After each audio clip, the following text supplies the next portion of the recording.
Hi everyone, so 8:24 on Sunday night. Here for another town hall. We did one this morning at about 10 a.m. Some of you may have been on and made it for that, and so we're gonna start again. Get everybody a chance to get on and we'll roll on. By the way, for those of you who are early to tune in, tomorrow at 11:30 Puerto Rico's governor is going to be announcing what? Puerto Rico's governor is going to be announcing some economic incentives, as her office is calling it, for small business owners, government employees, other members of the private sector who are, dealing with the shutdown on the island. Stand by. His toy is somewhere where he can't get it. There you go. Okay. Give it to me. Give it to me. Okay. If you don't want to, you don't have to. If you don't want to give it to me, you don't have to. I can't throw it if you don't give it to me.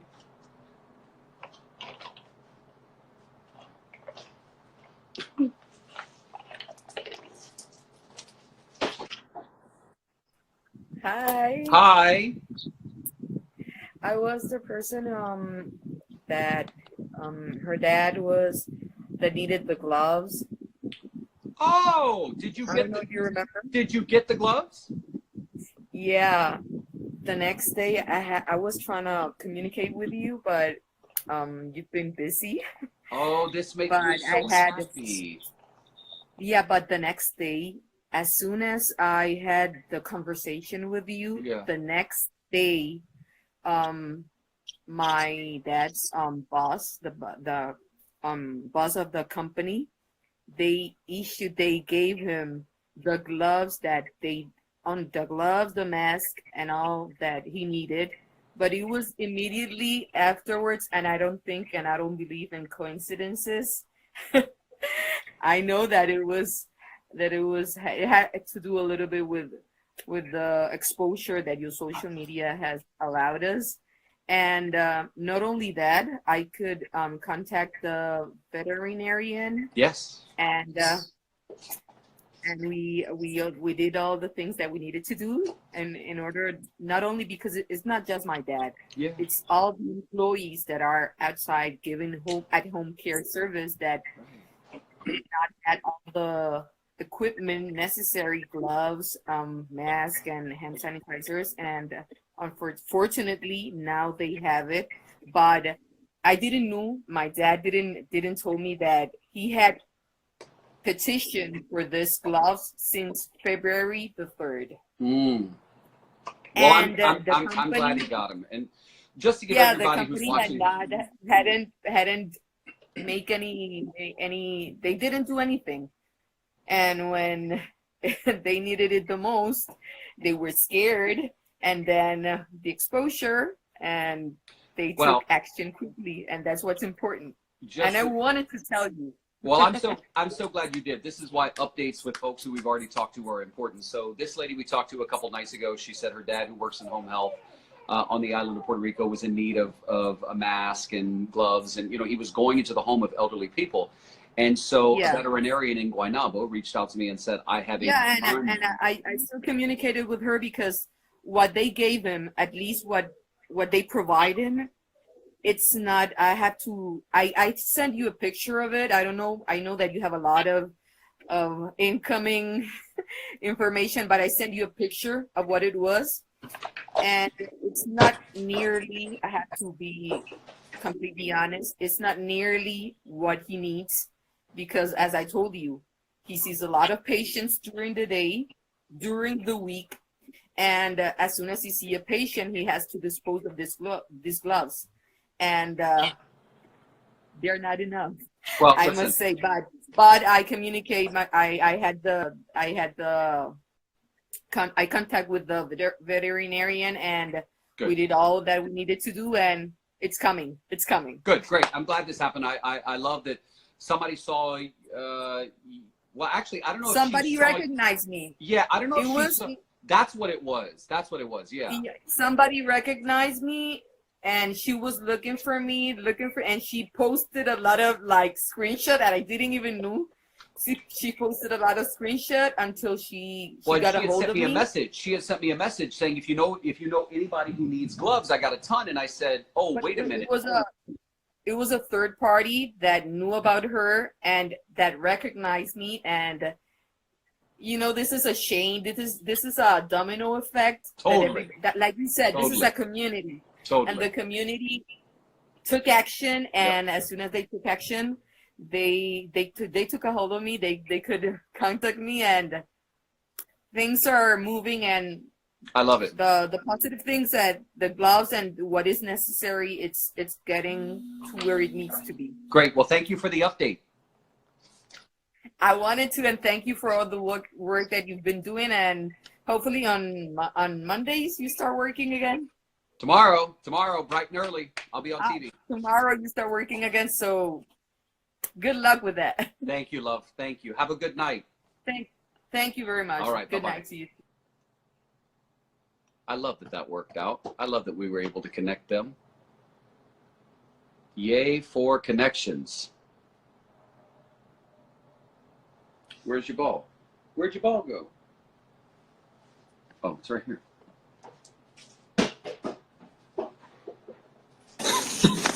Hello. Hi, how are you? I'm well. What is your name? My name is Weldon. I am from Puerto Rico and I live in Delaware. Okay. Tell me about your new normal. So I am a speech pathologist. Right now I am not working, probably will not be working till May 15th. We're just told today by the governor that everything is going to be shut down and we're under a curfew after 8 p.m. So we're just trying to stay safe indoors and just going out to like walk the dogs and basically that. But I also wanted to thank you for being so proactive with everything that happens in Puerto Rico. Like, it means a lot to us as Puerto Ricans, what you do for us. Like, we have never seen a reporter from the States being so proactive with Puerto Rico. Like, it means a lot to us. Well, thank you. Thank you. I appreciate you saying that, and I know it, I hear it, I receive it, and that's why I do it, because I know it's important, and I as long as I can serve a purpose, I want to keep doing it, right? Because Please do. It takes a lot of time. It's very time consuming, but I'm very okay with it as long as it's serving a purpose. Like, if we're helping someone, if we're effectively making things happen, that's great. I'm all about it. So I appreciate you saying that. Are you able to work from home? Are you able to telehealth at all, or? No, it's really sad because I am a contractor with the school district. Okay. So because I work for this other company, a third-party company, and then the school district hire our services. So the school district is not going to be paying us, and the company is going to assume that responsibility is going to be paying us at least for this pay period. But we are not guaranteed that we're going to continue to get paid after. How much of a nest egg do you have to carry you over? How long can you last before you have to sort of pull the fire alarm? Probably 1 month. Okay. All right. Yeah. Okay. Or one more pay period. That's it.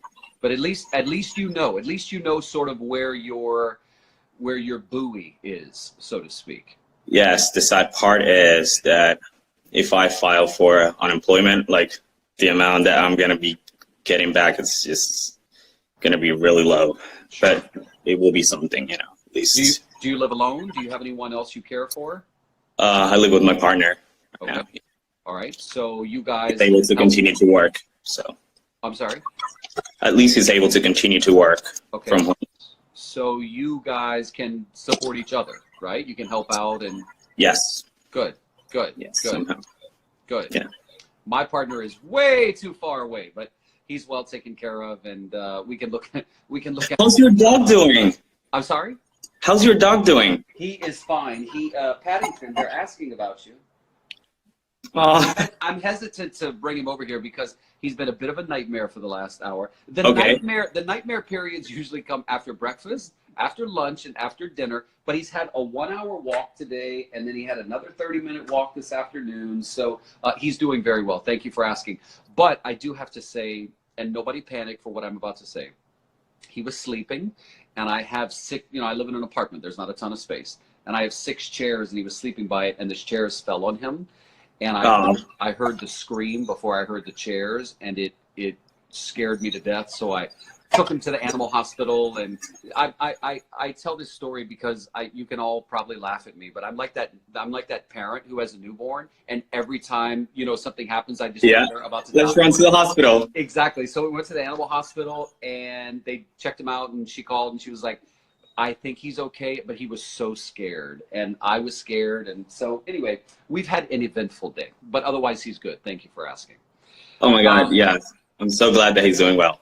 Another question is, yes. Are you okay? And I asked the question intentionally to be vague, because you can answer the question however you want, but I just want to start asking people, are you okay? So physically, I am okay. I am starting to experience a lot of anxiety. I'm trying to not follow social media a lot, but it's impossible, like being inside of the house, you are constantly checking your phone. And I am asthmatic, so like I know this virus attacks the respiratory system, and like it kind of scares me. Like, what if I get it? Like, if I get it, let's survive it, because this attacks directly the respiratory system. So I'm trying to just stay inside and like only go out to walk the dogs. Yeah, so I'm experiencing a little bit of anxiety. So let me tell you about a story. Are you eating that, or is it okay? Hey, why don't you play with this instead? I interviewed a man today whose husband is on a ventilator in the ICU here in New York. He is a 44-year-old, strapping, handsome, in shape individual who has exercise-induced asthma. Wow. He's on a ventilator tonight. I tell you, and we'll have more about his story. You'll hear from his husband tomorrow on CBS This Morning. But I tell you that story because even though we talk about older people being at greater risk, there are stories like this 44-year-old, right? And then there are the stories like the 87-year-old Marine who got airlifted to Mayaguez Medical Center in Puerto Rico, who had a host of underlying conditions, who's going to get out of the hospital tomorrow. Yes. So it's hard to say, oh, for sure, if you're younger than 60, you're going to be fine. And if you're older than 60, because I interviewed a classmate of mine tonight, and I posted this on social media. One of my classmates from high school is 37. She had a pulmonary embolism 3 years ago, barely survived, lucky to have survived. She had it, had very mild symptoms, and she's fine. So you would think someone with that kind of medical history might be, and a pulmonary embolism is in the lungs, right? So yes, that she would be at greater risk. But yes, she had a very mild case, never went to the hospital. So it's tough. It's tough. And so you being asthmatic, you gotta think real hard about whether you want to go out. That's why I somehow experienced this kind of like anxiety. Every time I have to go out to walk the dogs, or like I need to go to the supermarket, I have to be really cautious. Yeah. So it's just about making good decisions in this hard times. I've enjoyed listening to you. Thank you. Thank you. Can we take a picture? Let's do it. Let's do it. Okay. Thank you so much. I appreciate your time. You're welcome. And keep doing what you're doing for Puerto Rico. Like, you are a Puerto Rican. Just that. I'll tell you. We adopted you. I'll tell you a funny story. Paddington. I'll tell you a funny story. This morning he was getting at something he shouldn't have gotten at, and I yelled Paddington 2 or 3 times, and he didn't listen. And I said, Boricua! And he stopped, and he ran over to me, and I was like, I'll be damned, you are a Puerto Rican dog. You definitely are. Yes. Anyway, nice to chat with you. Nice to chat with you. Yeah. Good night. Have a good night. Hey, what are you eating? What are you eating? No. No.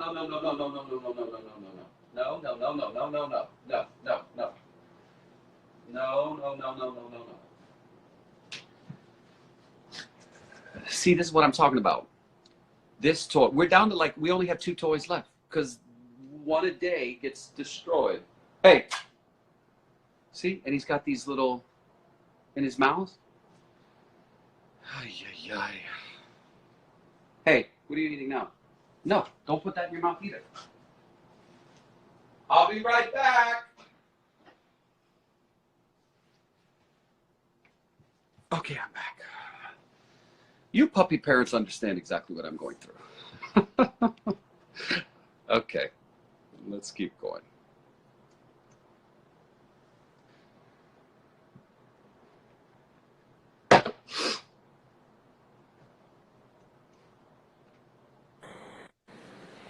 Hey, bro. Hey, bro. God bless you, bro. God bless you. What is your name? My name is Alexis Rodriguez. I'm And living in Puerto Rico, in Ponce. in Ponce, lo demás es parking.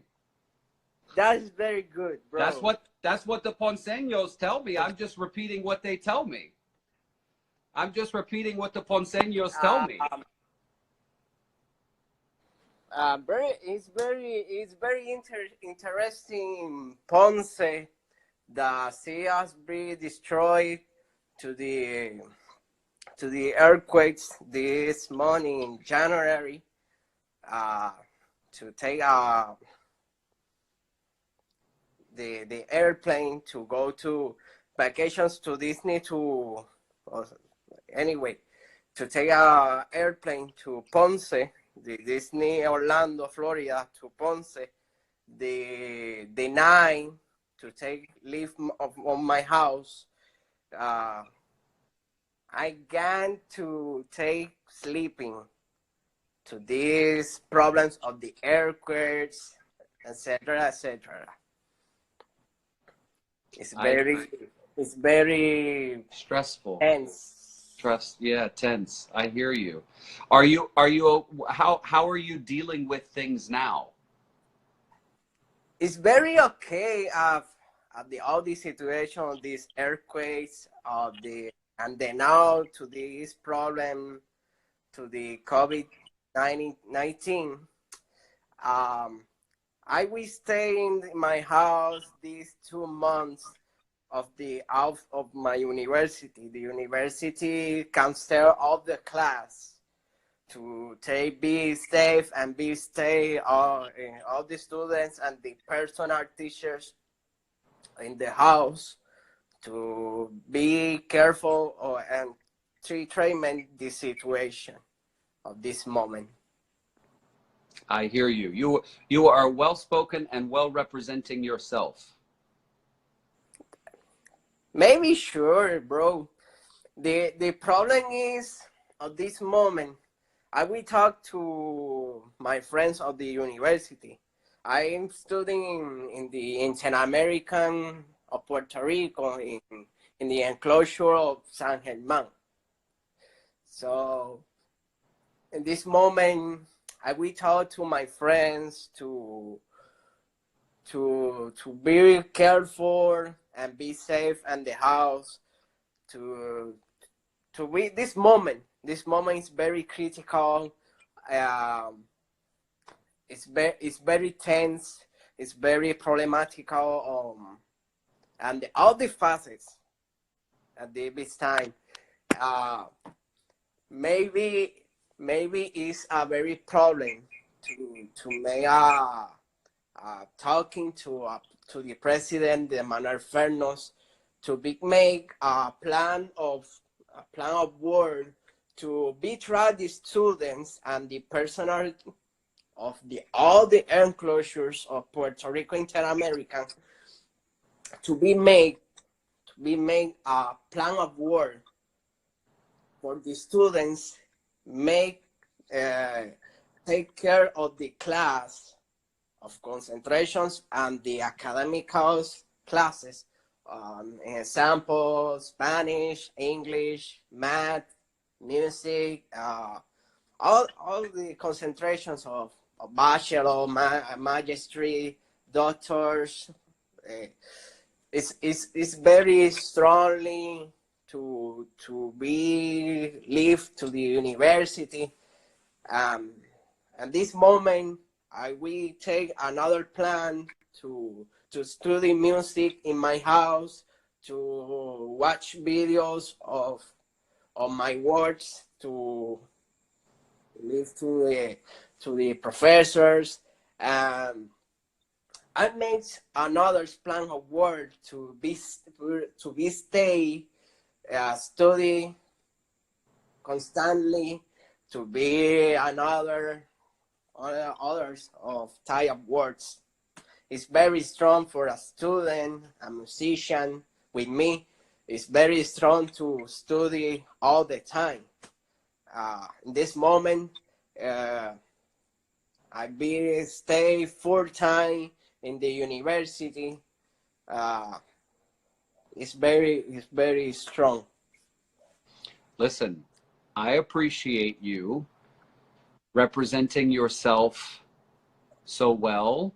I know Spanish is your first language, but thank you for speaking in English so that I could understand. It's made a pleasure for you. I thank you. I appreciate that. I will take later to make you make the pleasure, the honor to become to Ponce, and explore the love of the my city of Ponce, to be walks in the city, and be live to the on the other city of Puerto Rico. And we prepare coffee. We talk to you. It's for me the pleasure take talks for you and be safe in my city, Ponce. It's me at the honor. Thank you, Alexis. Thank you. I will, if I ever have the opportunity, take you up on that.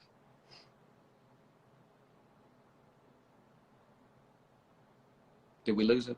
Maybe. Alexis, if you can still hear me, I thank you. I thank you for that. And just to wrap up what we were saying, just so I don't start a war here on Instagram, I'm only telling you what the people tell me. You see, the Ponceños say, Ponce, lo demás is parking. But then the people of San Juan say the best thing about Ponce is the exit to San Juan. Now, those are not my words. I'm just reporting to you what they say. Moving on. Moving on.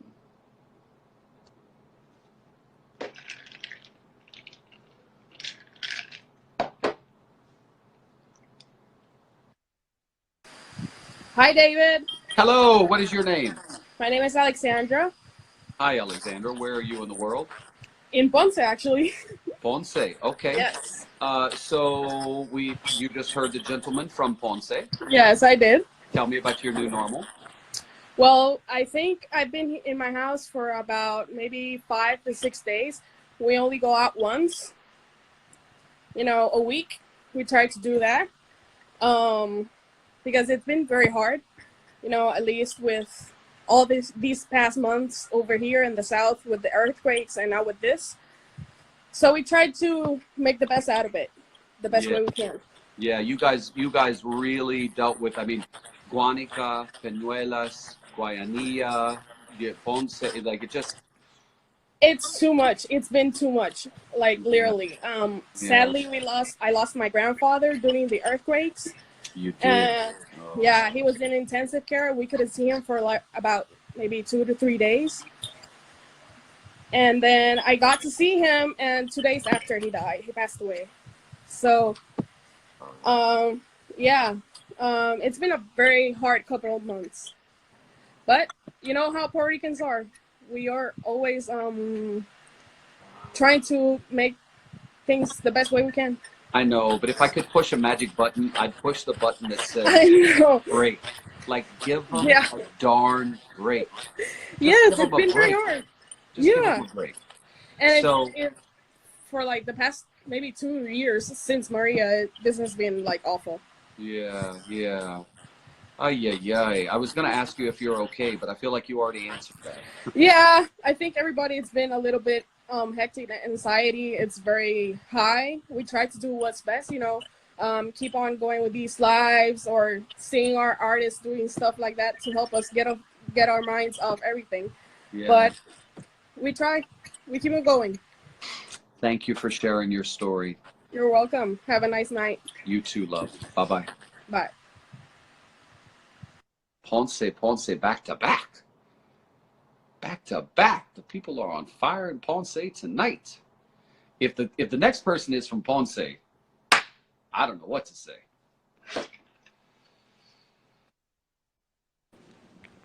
Hello, how are you doing? Are you in Ponce? No, I'm not in Ponce. The good one, though, good one. Where are you in the world? I'm in Miami. Miami. Okay, Miami. All right. So what is your name? My name is Gio. Hi, Gio. I'm originally from Puerto Rico. Wait. Where in Puerto Rico? I am from a small town. Well, everything is small in small towns in Puerto Rico, but Luquillo. It's northeast. Luquillo. Yeah, of course. Northeast. So, what did you want us all? We've been talking about the new normal, and I've been asking people, "Are you okay?" But I'm going to just start off by asking you what you want us to know.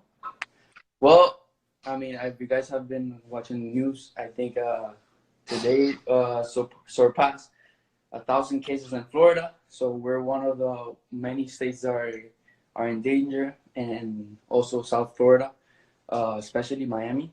There's been a lot of going on, and we have made the media because of the lovely people that have come down to spring break and have kind of been out there on the beach and not following the best advice, which is to stay at home. Actually, I think CBS was the famous clip that they posted that went super viral.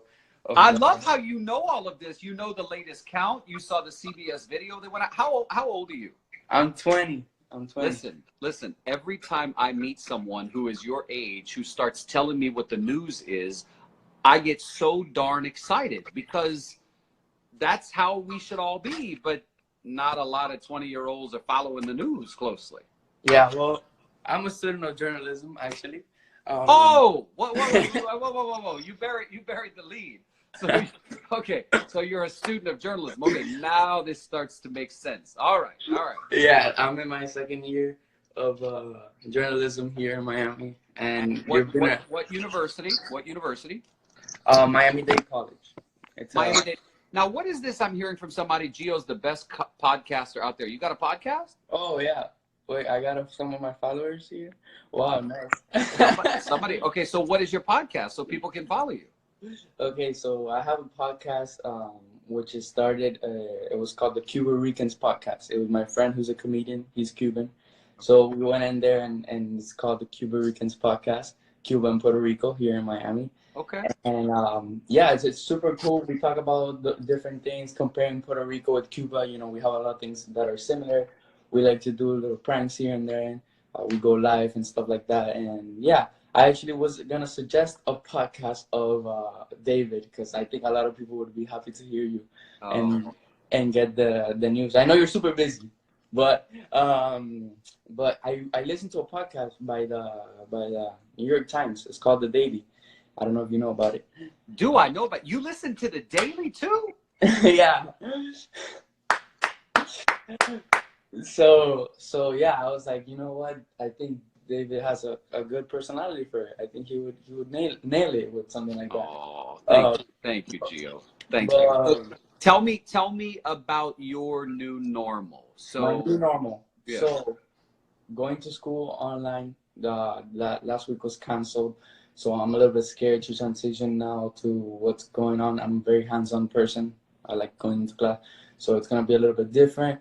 What else? Yeah, I've been home with the family, cooking. It's been hard not to eat everything, but we're trying to, stay. It was hard to find some food in the grocery stores because everybody's going crazy.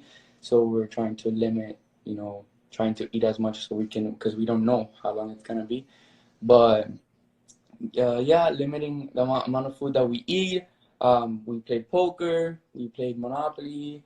We played some board games to, let go of the time. And I've been, editing some clips and trying to see how I can help, and spread a positive message or a message that people might need to know about this, and try to stay positive, because that's what we can do. Listen, everybody who's watching this, get your little clapping emoji and clap with me. I'm going to clap, and then y'all do the clapping emoji to back me up. Listen, man, I just get so excited to meet somebody like you who's hungry to know the information, wants to share it with other people, is interested in stuff like this. I mean, listen, not all 20-year-olds have to be into it. That's fine. You can do whatever you want. But I'm proud of you. I don't know if that means anything, but I'm proud of you. No, it definitely does. I remember watching you. I told my family right away because you were on Twitter. Twitter is such a strong platform.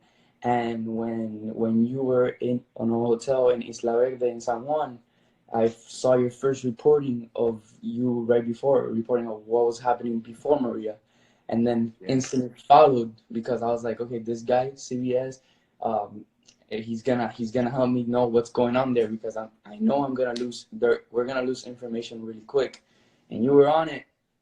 I got those notifications like crazy of what was going on, and that was great. Listen, I want you to send me a message so I can, in the future, if you need, and there's a journalism opportunity to have you visit CBS or potentially apply for an internship if that's something you want to do, or even to go to our Miami station to meet some of the people, see how they work behind the scenes. I'll make that happen. Thank you so much, David, and thank you for representing Puerto Rico and giving us a spotlight when we need it, and also, I saw you also post about the Honduran people and the U.S. citizens, so you're trying to handle everything, and that's crazy. So good job. Thank you. Oh, wow. Nice to meet you, Gio. Nice Bye-bye. to meet you. Oh, my Lord. Please bring me more 20-year-olds who care about the news. I love it. That's so cool. So great. Listen, he mentioned the folks in Honduras, and so I want to tell you a little bit about that. Maybe you saw it already. There are 5 Americans in Honduras tonight. They were on vacation. It was Sunday, so a week ago today, that they told me Honduras essentially locked down the country. Their flight was supposed to be 2 days later on Tuesday. So their airline told them that the flights were canceled. They have not been able to get a flight out. They've not been able to get any answer from the U.S. Embassy. They've been in contact with the embassy, but haven't gotten anything that has materialized. Interestingly, the U.S. military sent a plane to evacuate members of the U.S. women's football team. And forgive me, I didn't know the U.S. had a women's football team. Very cool. But they were down there, I guess, playing football. And they needed to get out, and so they were evacuated. So anyway, I posted the story. It's on all of my accounts: Facebook, Twitter, and Instagram. So I'm going to track that. Those folks are running low on food. They don't feel comfortable leaving. They haven't gotten much help from the neighbors. They're 2 hours from an airport, 3 hours from an airport, and I think they said 7 hours from the U.S. Embassy. So I'm going to follow their story.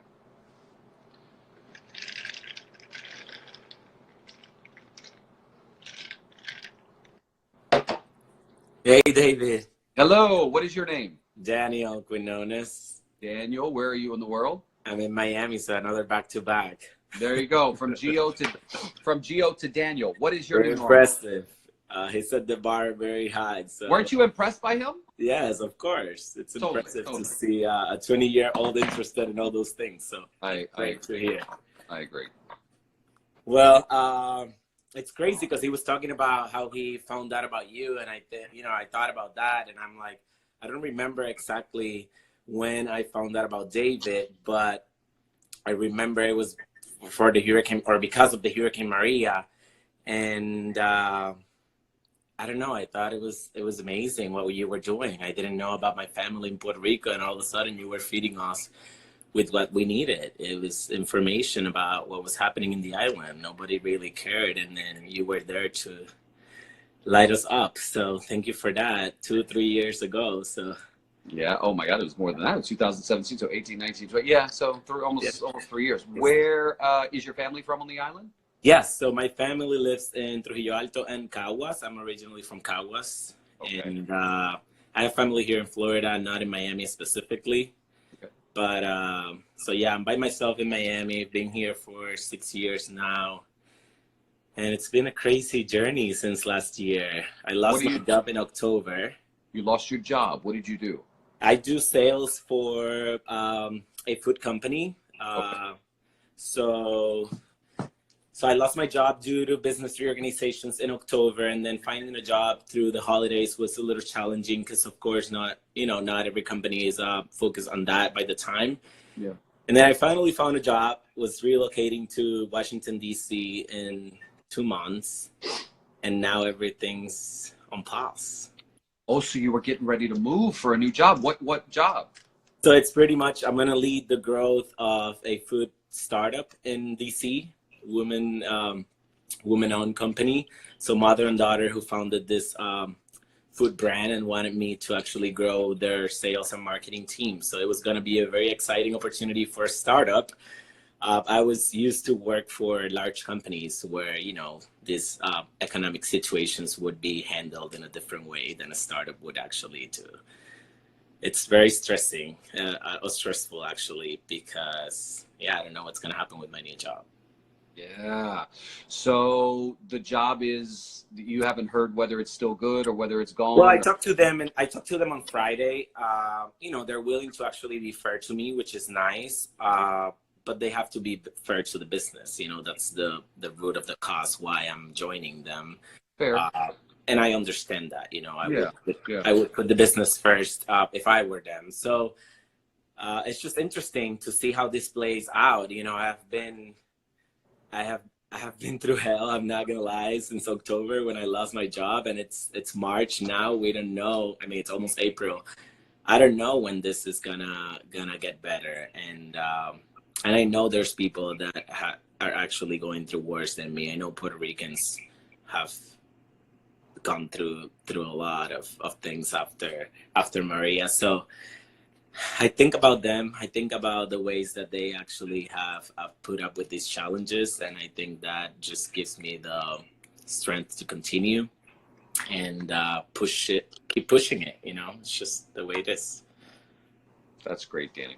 Last question. Are you okay? I am okay. Yeah, I'm okay. Thank you for asking. I am okay. I just, I was excited about the new opportunity, and now I'm like, I don't know if I should stay in Miami or if I should move to DC. So there's some really challenging decisions that I have to make in the next couple weeks and probably next month.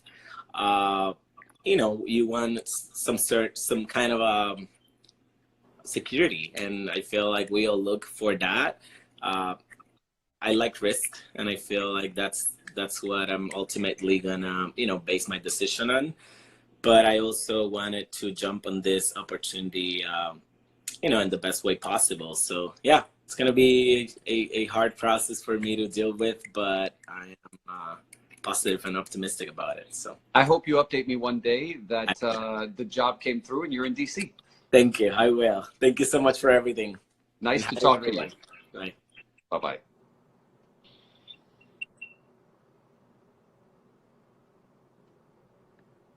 Somebody just said, David, talk about the floral industry. We are losing millions of dollars from event cancellations. I'd love to have you join in. Daniel was very positive, wasn't he? I would love to have you talk about that if you want to join in. I'm a nanny out of a job, and I'd love to talk about the ways I'm looking into helping my mom and others. Sorry, guys. Hi. Hello? Hello. So I read your post. You're a nanny. Yes. And you're out of a job, and you want to offer some advice on what? So I've been following this since it started in Wuhan back in mid-December, late December. And because I'm all into that. I've always loved biology and science and all that good stuff. And so I've been following it because 5 years ago I got diagnosed with diabetes, and it's been very rough because I was a pastry chef and I had to leave the industry to do something that would take me away from my sugar. So I started to nanny. And that's where I love children. I don't have any of my own. So only this little one, my little Bunsie. And where are you in the world? Because it paints. I'm in Chicago. I'm in Chicago, but I'm like the crazy plant lady. So I have a lot of plants. That's so crazy. And yeah, pretty festive during these times, thankfully. All right, so you got the nanny job and you are very excited about it. Keep going. Yes. Oh my God, this is so nerve-wracking. I totally understand how everybody gets like super, super nervous. Okay, so I'm a nanny.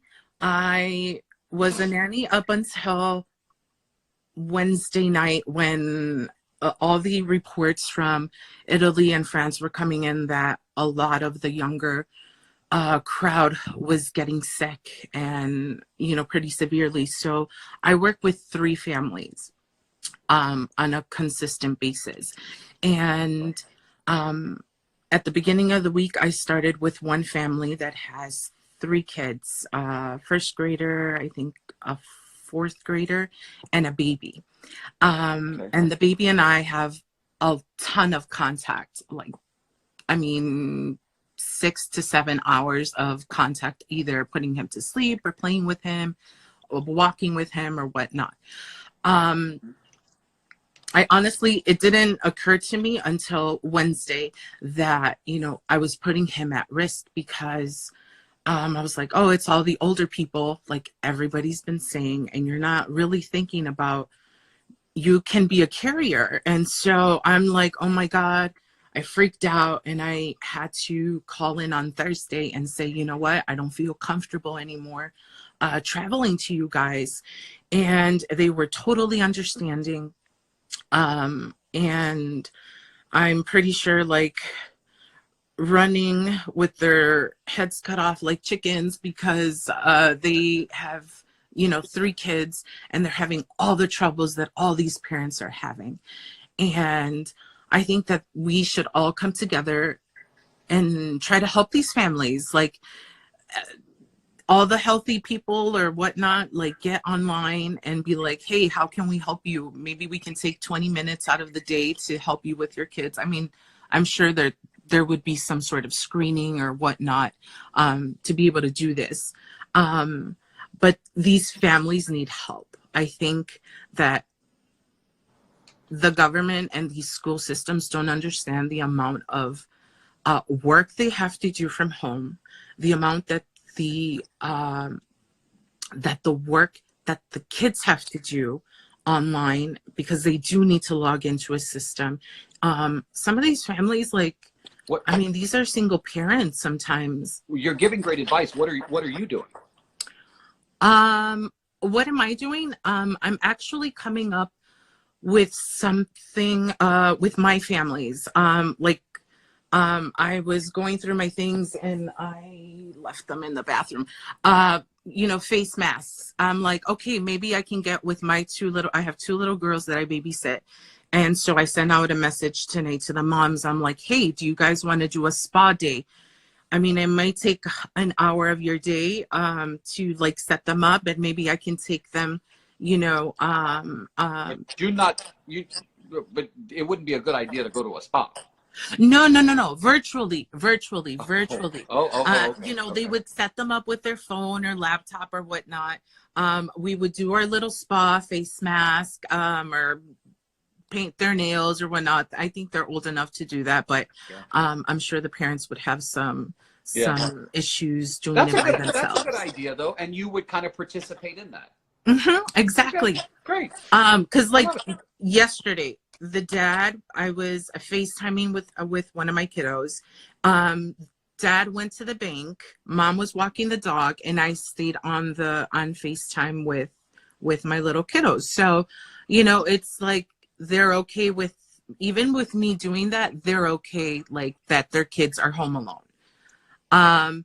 You know, it's not something that, you know, any parent can typically do. Of course, they live in a great area. And I wanted to say, and I wanted to shout them out because they are my angels. They are amazing people that have come into my life and have helped me. And I'll send you the text that they sent me. They are actually going to give me a weekly like allowance throughout this whole thing.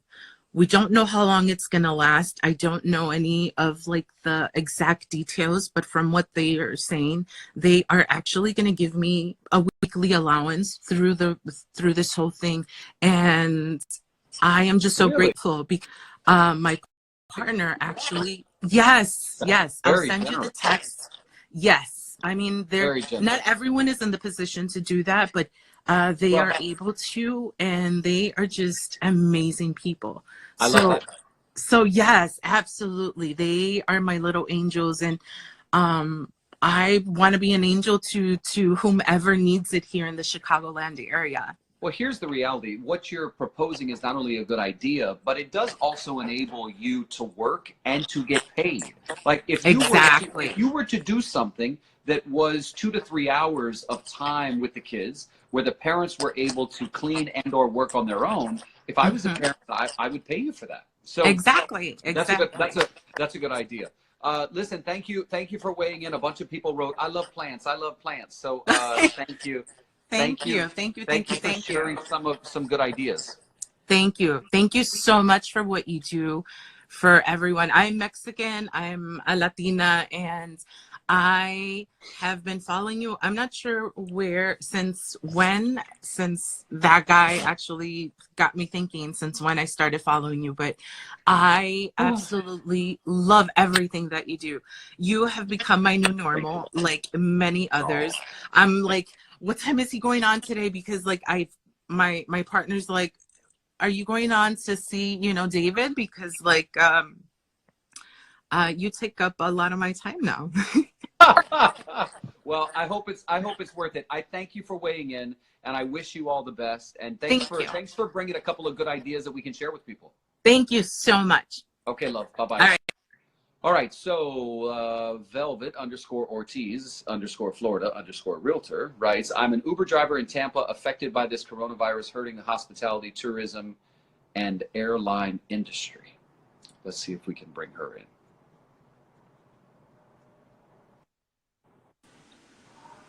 Hi, David. Hello. So I read your post. You're an Uber driver. Tell me about your new normal. Oh, my new normal is a very bad normal. All of a sudden, in a matter of a day, specifically, I mean, literally, everything kind of fell apart. I live in Tampa, Florida. So over here, we had the spring breakers. We had the spring training going on, having the Yankees here in Tampa, Florida. We had the NCAA. And everything one day started getting canceled, sporting events, hotels and everything. And instead of being the best month of the year, became the worst right now. So, you know, it's like, it's this uncertainty and anxiety of what's going to happen. So are you not driving for Uber because you don't feel safe, or are you not driving for Uber because you're not getting any calls? There's no business. There's no calls. There's no business. I'm taking all the precautions that I am supposed to have, you know, after every Uber ride that I have, cleaning everything and, you know, using all the whatever I need to do to make it safe for me. But there's no calls. So right now I've been in quarantine as well at home. I turn on the application, but it's been it could be 5 hours and I don't get a call. So I'm like, forget it. Forget it. What's your name? Velvet. Miss Velvet. Thank you for sharing a little bit of your story with us. I appreciate it. From Tampa, Florida, where I know there's a pretty large Puerto Rican population. And I'm Puerto Rican as well. My family's from Orocovis. The mountains. Of course. Mm-hmm. Well, thank you for taking a little bit of time to talk to us. Thank you. Appreciate it. Yes, ma'am. Good night. Thanks for everything. Oh. I'm a former restaurant server and the daughter of a restaurant owner in Condado. Let's talk about the restaurant industry. Well, I'd love to talk to you about it, but when I click on yours, it doesn't give me the option to talk to you. Let's see. I am a daycare owner in Stamford, Connecticut. I close. I'm supposed to open March 30th, but I am scared to open. I am still working at the Philadelphia airport.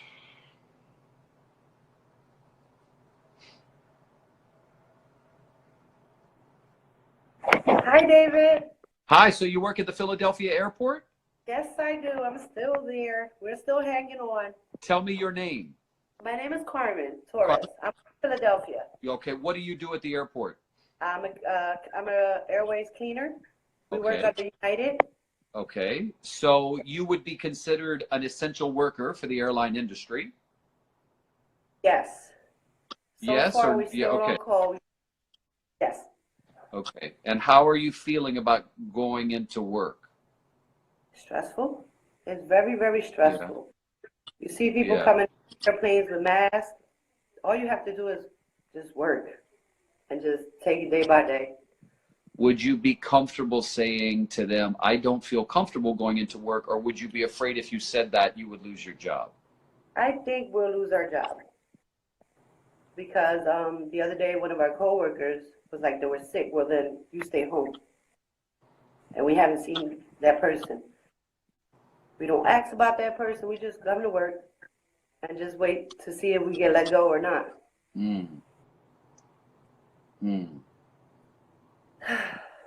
All we got to do is just pray. I can hear it in your voice, my dear. Well, I thank you for the work you're doing. I appreciate the work that you do because it enables us all to fly. And hang in there. Thank you. Hang You in too. there. Have a good You too, love. All right. Bye-bye. Bye-bye. Okay, friends. So I think we are reaching the Instagram police time where they come in and kick me off. So what we'll do at 9:17 is I will pause here and I will come right back up. Okay? So stand by. And we are back. So it is 9:19 here in New York, and I'm trying something that never really works, snuggling with Paddington. It's not going to last. But it's always worth a try. It's always worth a try.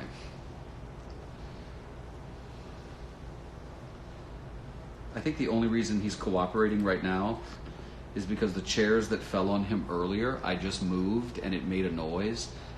And he stood up and he started to cry, and he wasn't even anywhere near them. I think he was just afraid. So he came to sit by me, and well, let's see how long this lasts. Y'all can be my witness. Y'all can be my witness.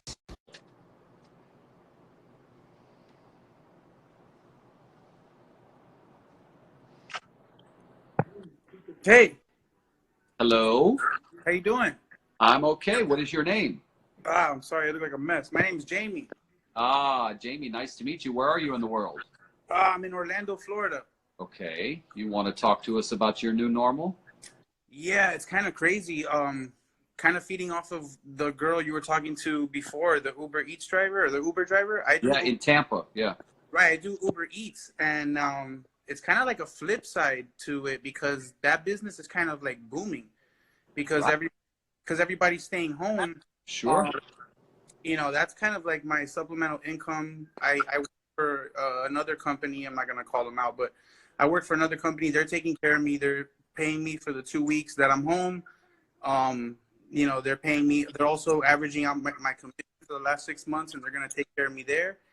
And then the Uber Eats, you know, it's just booming right now. Like before, I would get maybe 1 or 2 calls an hour, but now it's like I have to turn down calls because I just can't do them. You know what occurs to me listening to you, and I don't know if this lady is on watching right now, but if she were to feel comfortable being out and about, because thank God for those people who are willing to do Uber Eats. I mean, like people are desperate for that right now.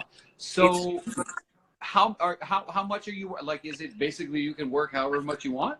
They let you do a maximum of 12 hours per day, just so you don't get tired and you're driving out, and tired and stuff like that. But if you do, honestly, I can make, as long as I don't get tired and I'm out there, I can make 200, maybe 250 a day.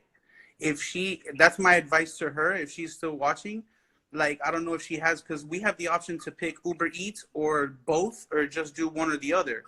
So if she switches to Uber Eats, or if she tries to sign up for like DoorDash right now, DoorDash is another one where it's not like Uber Eats where you can't sign up and just start working right off the bat. You have to like schedule a block.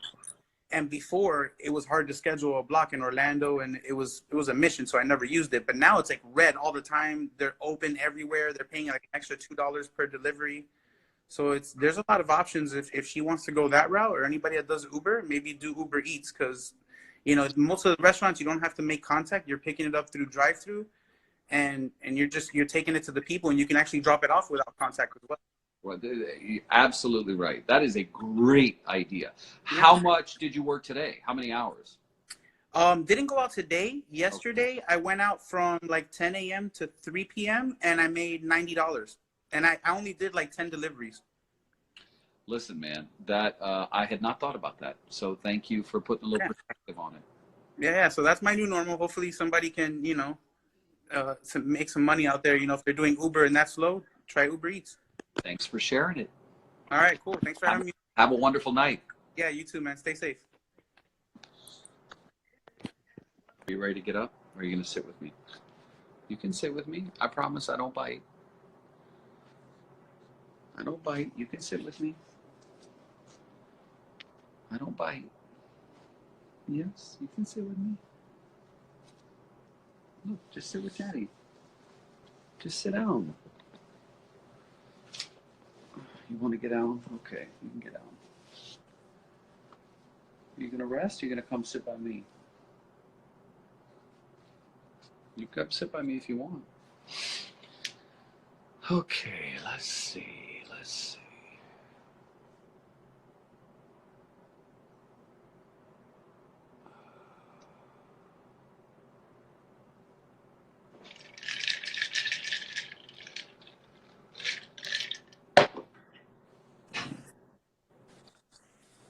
Hello there. Hey, David, how are you? I'm well, sir. What is your name? Michael Wilson. I'm in Hello, Charlotte, North Carolina. Okay, tell me about your new normal. Well, I used to get up. I just started a new job back in October, and I've been getting up every morning, going to the YMCA, working out at 4:30, and then the Y closed, and I'm like, what am I going to do? So I've been walking 5 miles in the morning, and my new routine is wash your hands every time you come in your house, carry Purell around with you, stay away from people as much as possible without being rude about it. Sure. I always look at people when I back off and I say, hey, I just don't want you to get sick. I don't want me to get sick. So people don't think you're being rude, Yeah, that's fair. I have been conscious of that too. I was in a grocery store today and some guy went to back up and I did like this and I thought, okay, David, calm down. Like Right. The guy's going to think, what kind of work do you do? I'm a graphic designer for a company called Equitable. Okay. And All right. we're having to work out of home, and it's really difficult because, internet connection's slow, and my business partners, they don't, they still want their work done pronto and on time. So it's just, I'm getting behind, but it's sort of like, what do you do? All you can do is do what you can do. You can't really stress about it. But even in this time right now, you find that those people are not being as flexible as you might expect? Yeah, it's kind of weird because I think what it is they're stressed. We're all scared. The unknown is scary. And I think people take that out sometimes in work, oh, my project's not going to get done. And then people, it's to take out their fear, and I think everybody just has to step back and go, wait a minute, what's really important, I mean, and you have to realize that everybody is scared. Everybody is stressed out. Absolutely. So, I think we have to have a greater understanding. If there's one silver lining of this whole situation it is. I think people are starting to understand each other more on a emotional level, you know. Mm-hmm. So anyway, it's just it's definitely a new normal. But I'm trying to think of a new exercise routine other than walking, because I have a bad back. And so, you know, when I get on the treadmill, it's a lot safer to kind of run, but you can't do that on the pavement. So I'm just trying to. No, and don't they say the treadmill's bad for the knees after a while? Yeah, I think anything repetitive, I think it's always good to mix it up. So that's the other good thing about the silver lining, is we're all learning to do something new that we haven't done before. You know, Absolutely. And I told a friend of mine, I was like, you know, this might be the way I lose that 30 pounds I've wanted to lose for so long, you know, because I won't be. Well, here's the funny thing. You think you're going to lose weight, and I think most people think they're going to gain weight sitting at home. Not if you can't go to the grocery store. At which point I would start to panic if the grocery store closed. Mr. Wilson, thank you for sharing a little bit of your world with us. Thank you. Have a good night. You too.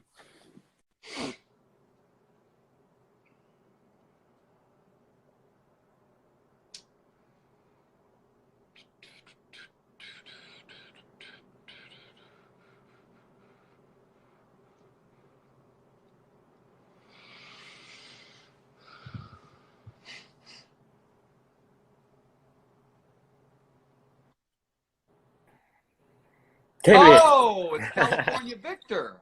How are you? I'm good, man. Okay, so for everybody watching who may not know who this man is, his name is Victor. He lives in Palm Springs. Let me see if I can pass the Victor test if I remember well.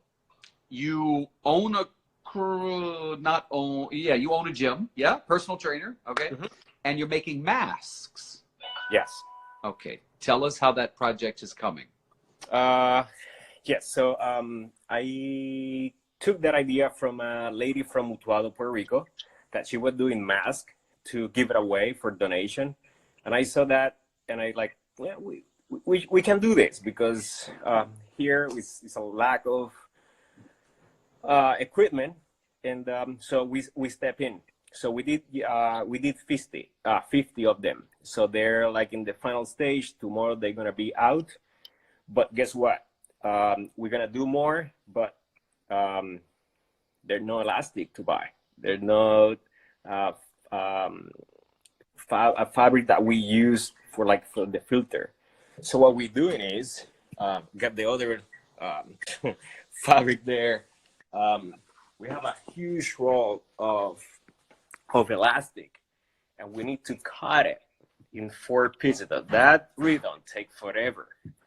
But the most important thing, more than the 50 that I did and the other one that we're doing, is you don't have any idea how many people have been reaching out to me, asking about the pattern, video, how you do it. So I think that they want to do it too. Yes, they want to do it. That's because, great. I mean, it's kind of simple, you know, it doesn't take too much. Yeah. A little bit of time, a sewing machine, experience. I mean, a mask for me can take me like 10 minutes or 12 minutes. Yeah. For a person who know how to do it, can take like 3-5 minutes. So can you show us one of the masks? Show everybody what they look like? Let me see. I don't, because I throw them, I given all of them. I still have the one for my dog. Okay, that's great. So yeah, so it's Victor, yeah. this is good. This is good. Yeah. So it's like I say, more than the 50 that we did is like you give me the opportunity to spread the word, and through Instagram I receive a lot of requests, email, on Facebook I post that little video that I sent that to you, so it's been shared, like it went viral. So that's a good thing. So the community is putting everything together in order to, you know, save those people who are in front of the line. So I think that, you know, we make a good point to that. You did, and I thank you. And that's what I'm talking about this platform. This platform connected a lady in the southern part of the island to a veterinarian in Guaynabo who had some gloves who wanted to give it to her. You're in Palm Springs and you wanted some, like, this is what using social media to the best of mankind means. The fact that you made your dog a mask might be the most delightful thing I've heard all day. Look at this one. That's for him. That's Leo. Where is it? Oh, look how cute. You can high five. Oh, how handsome. Yeah. Can you high five? Can you high five? No. He was sleeping though. He was sleeping. Yeah. Wow. So pretty puppy. But yeah, that's like I say, thank you very much for the opportunity to bring me online with you and spread the message. And because of you, like I say, I've been receiving like 10, 12 messages through Instagram and through Facebook, a few of them. So I think that we spread, everybody get so excited, and even the doctors and the nurses, they're here, they're asking for. So everyone who's have a sew machine, who have have they asked you? No, they're putting on. So I'm in a group here in the desert, so they have them inside, in those Facebook group. So they asking for. Wow, this is great, Victor. I'm so glad we checked back in with you for this update. Thank you. And like it's like I said, everybody's doing it, even in Puerto Rico. It's like, can you send me? Can you send me? It's like for a few reasons, we're not gonna do that because I know there are people in Puerto Rico, and we try to save everyone. Go to the postal service to send stuff. All carry from California to Puerto Rico. We try to avoid that. Yeah. So, but there are people in Puerto Rico that they're doing it, and they're doing it for free too. Some of them they're selling them. It's okay. But at least we're doing it for donation, and a lot of people they're doing that. So thank you very much. Thank you, Victor. People are asking what his handle is. It's VT_. No. VT.TORT. VT.tort. And I have a picture. I can send the pattern. So keep going. Got it. Thank you, Victor. Good night. Okay. Have a good day. Good night. Okay. So I just got a message from standby. I just got a message from one of the guys in. Hold on. I think I just got a message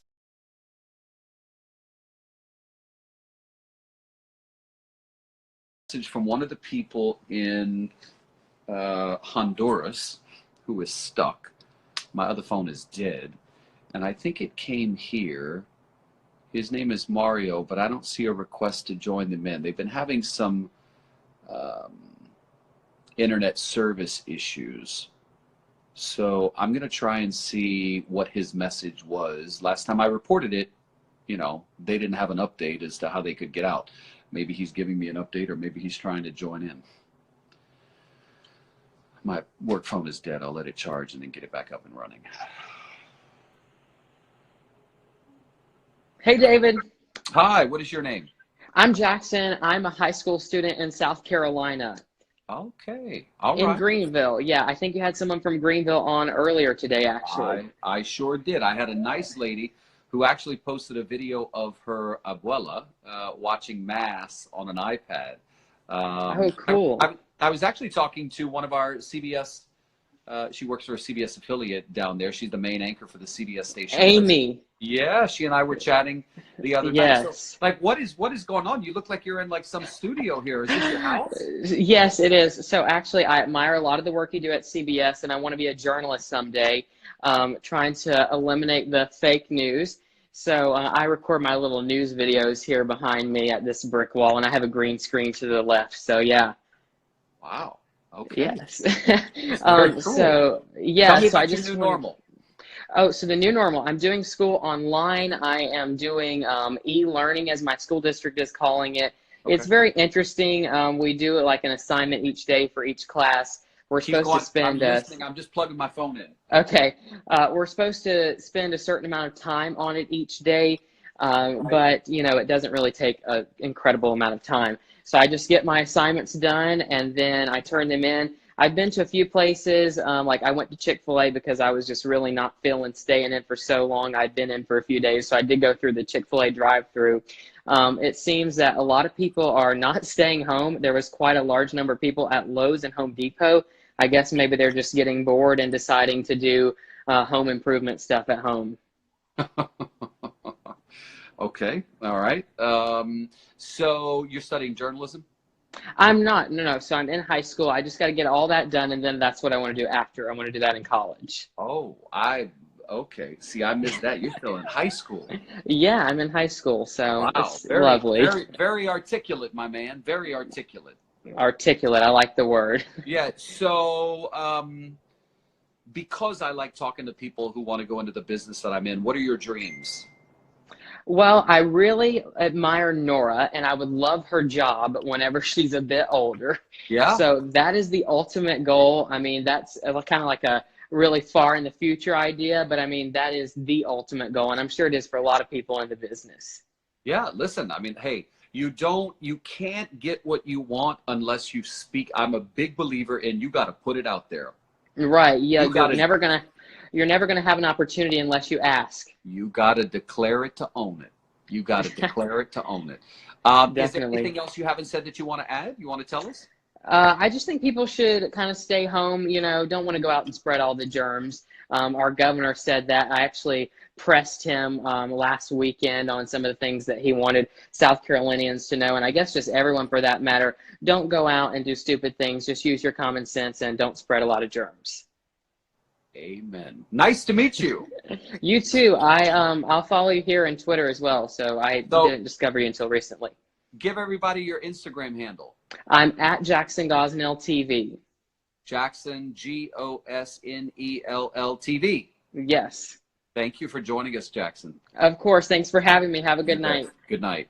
Okay, so Mario, the guy I was telling you about, one of the 5 people, messaged me and said, we are now in contact with Erica Daughtry, Communications Director for U.S. Congressman Albio Series of New Jersey. He's chair of the House Foreign Affairs Subcommittee. You can call her da-da-da. Okay, I will call her.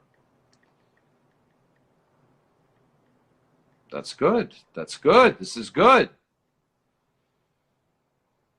That's what our Congress people are for, is to help with stuff like this. Okay, great. Let's see.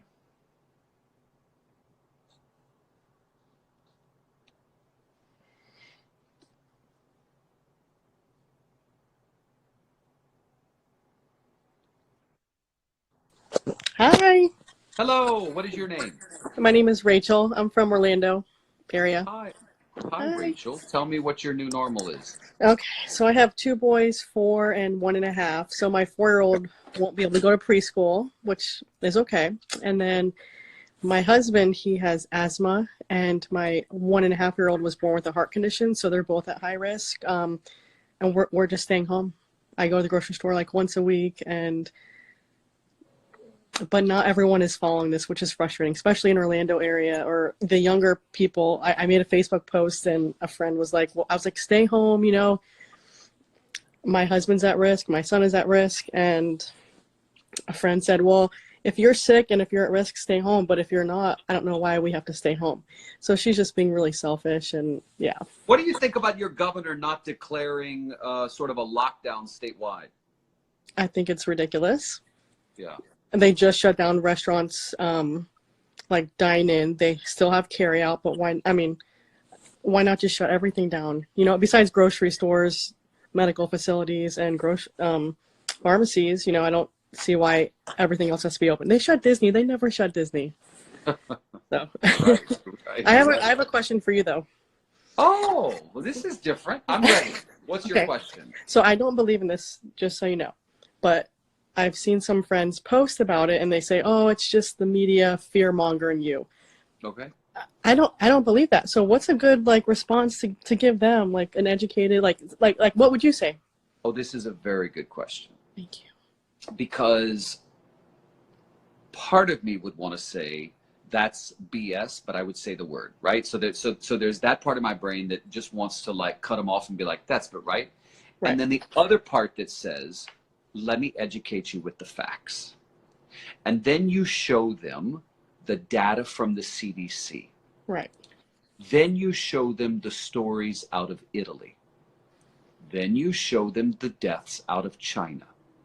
Then you show them, and I want you to promise me you will do this. I will. I want you to go on my Twitter account, and I Okay. want you to look at the Associated Press article that I shared tonight that Okay. show the lungs of someone who has it and someone who doesn't. Okay.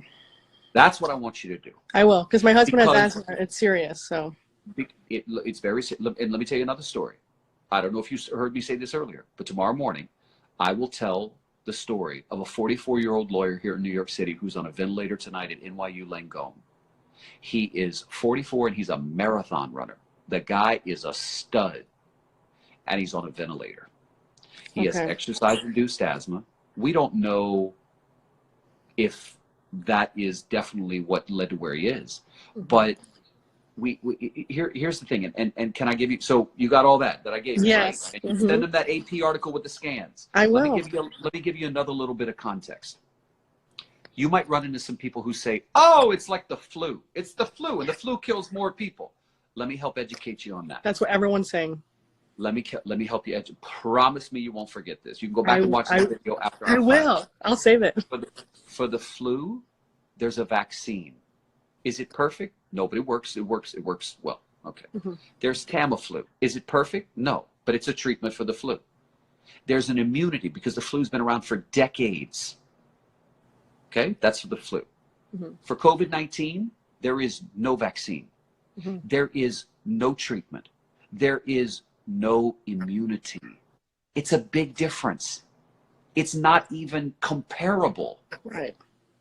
So that's what you say to your friends who want to suggest to you that the media is trying to over. But then let me also say something to you. There is a world in which those people will always exist.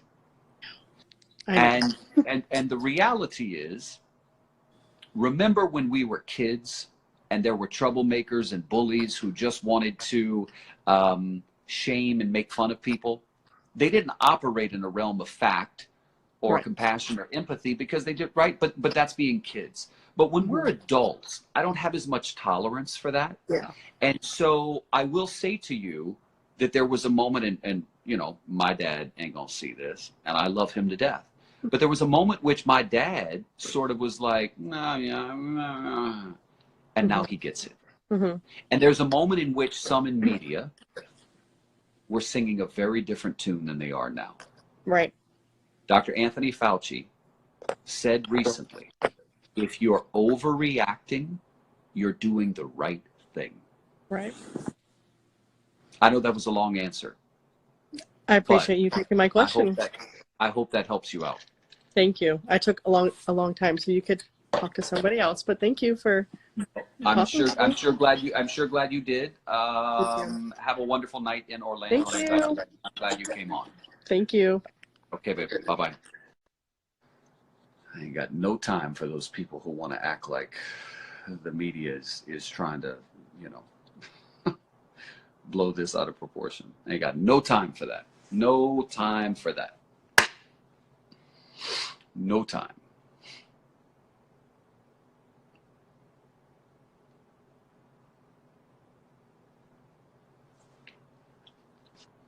Everybody is entitled to have their opinion.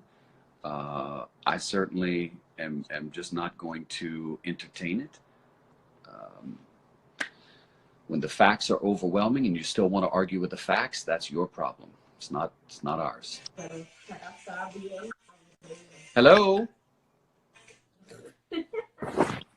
Hello? Hey! I'm so sorry. That's okay. What's your I've name? been listening to you, but I was doing something here on the TV. How are you doing? I'm good. How are you? I'm doing great. What's your name? I'm Jovan from, I live in Conyers, close to 45 minutes outside of Atlanta. Conyers, Georgia. Yeah, sure. Yeah, but I'm from Puerto Rico. Okay, well. where in Puerto Rico? Caguas, actually. Caguas. Okay, so tell me about your new normal. Well, my wife is pregnant, and that's my big concern right now. Yeah. She was sent home with two weeks paid, so that was good out of her company. Kudos to Walmart. Hey. TJX, she's right here. Hello. Hi. Where does she work? Marshall's distribution center. She works at HR over there. Okay. And I am a small business owner. Okay. I'm also out of work for a while, so Yeah. What yeah, type of business? carpet cleaning, commercial carpet cleaning. Okay. I do mostly theaters, so they close, so they basically told me to stay at home Right. for a while. Right. Well, listen, there may be some relief for small business owners that the Congress is working on if they can get their act together. Yeah, I think they already approved some kind of loan. Okay. Right now, I don't need a loan as per now, Okay. but we'll see. We'll see how this plays out. I actually prepared right away when the president said that there was going to be a 30-day ban on traveling to Europe. That same night, I went to the grocery store. I knew what was going to happen after that, and I stocked up the house, and we got everything. And now I go every 3 to 4 days just to restock. But I should have more than enough for about a month and a half. So month and a half. Okay. All right. And y'all are staying inside? yes, I have a question for you. Okay. I'll take another question. What have you heard about pregnant women?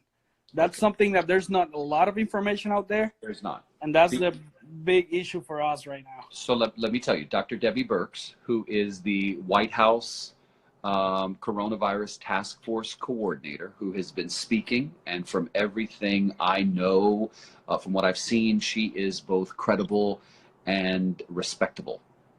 She said there is a limited data, but there is data that has come out of China. I believe it was a case of less than a dozen women who all had the virus, all gave birth, and all had babies that appeared to be healthy. Awesome. Okay. That's very good to know. Now listen, this could evolve. There could be a new study that comes out that has a difference. That it's the only thing that I've heard so far. I would direct you to also go to the CDC's website, cdc.gov. There is a wealth of information. You can spend an hour on there and walk away being overwhelmed by the guidance that they provide. They may have some new data regarding pregnant women, so I would direct you to them as well. Awesome. That's exactly what we're going to do. Good. And you know what? This is another thing that a woman said, and I believe somebody posted this here, and I believe she's correct. There was a woman who tested positive for COVID-19. The unborn child was born, and the baby was healthy and negative. Awesome. So anyway, go to the CDC and delve into that. Okay. Thank you so much. I appreciate it. You're welcome. Have a good night in Conyers, Georgia. You too. Bye-bye. The website is cdc.gov. cdc.gov. There is a wealth of information on there that you can check out. Oh, my boy is sleeping. Sleeping, slow breathing. Here. Hello. Hi, how you doing? What's your name? My name is Benny. I'm from Puerto Rico. Benny in Puerto Rico. Where in Puerto Rico? Bayamón, Puerto Rico. Yeah. Bayamón. Okay. Tell me about your new normal, Benny.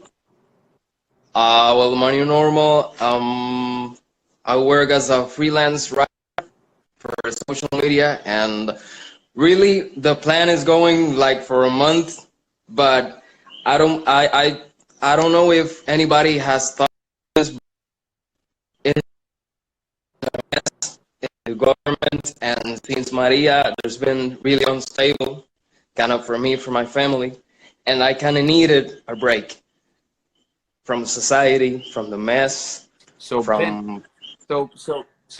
Benny, I want to hear what you're saying, but it's breaking up really badly. Testing 1 2. Can you hear me? I think that's better. So stay put and start over. I'm from Puerto Rico. I work. Bayamón, yes. I work as a freelance writer. And since Maria, I've been jumping from work to work because I lost my job after Maria. And in Puerto Rico, it has been a mess. You know about what's going on in Puerto Rico with the government, with everything we went through with Ricky Rosselló and economy, and if people see it this way, but it's a break for me from society, from all the noise, from everything. I'm taking care of my family. We're staying home, and it's bad. Coronavirus is bad, but it's a break, and we have to cherish it. We have to enjoy it, even though something bad is going on. We have to cherish it. We have to enjoy it. I don't know if anybody has thought about it, but it has worked that way for me. That's beautiful. That's beautiful. I bet you're a good writer. I'm working on it. I'm working on it. Thank you. I bet you're a good writer. That was very well said, and I appreciate you sharing it. Thank you for what you do, mister. Thank you. I admire your energy. Well, thank you. Thank you. Sometimes I look at myself in the mirror and I admire it too, because I'm dead ass tired and I don't know how I'm still going. Because you got the heart. You got the heart. I try. I try. Benny, I wish you all the best. My hope is that one day you've sent me a message because you've landed a writing job that you're happy with and that is consistent. Thank you. You're Thank welcome. you. You're welcome. Looking forward. Have a good night. Good night to you, mister. Thank you. I tell you what, that was some really good perspective. To hear him say it's an opportunity for all of us to spend time with each other, you know, to look each other in the face and to listen and to play games and to ask questions and to talk to people who we otherwise would only say, hey, how you doing? Oh, yeah, fine. You know, and to have a substantive conversation, you know. So, really well said. All right, let's see. Moving on.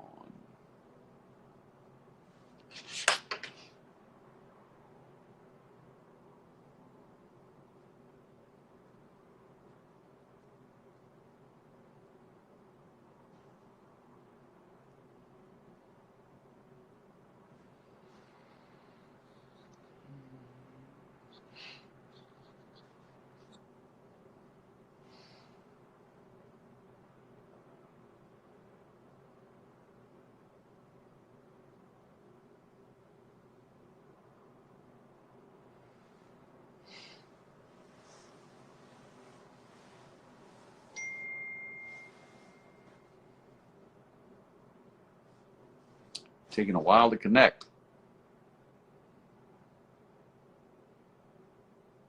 I wonder if we're going to start running into these Instagram problems where so many people are doing this. Happened the other night where we were trying to bring people on and it wasn't going through. I wonder if we're going to start having that problem.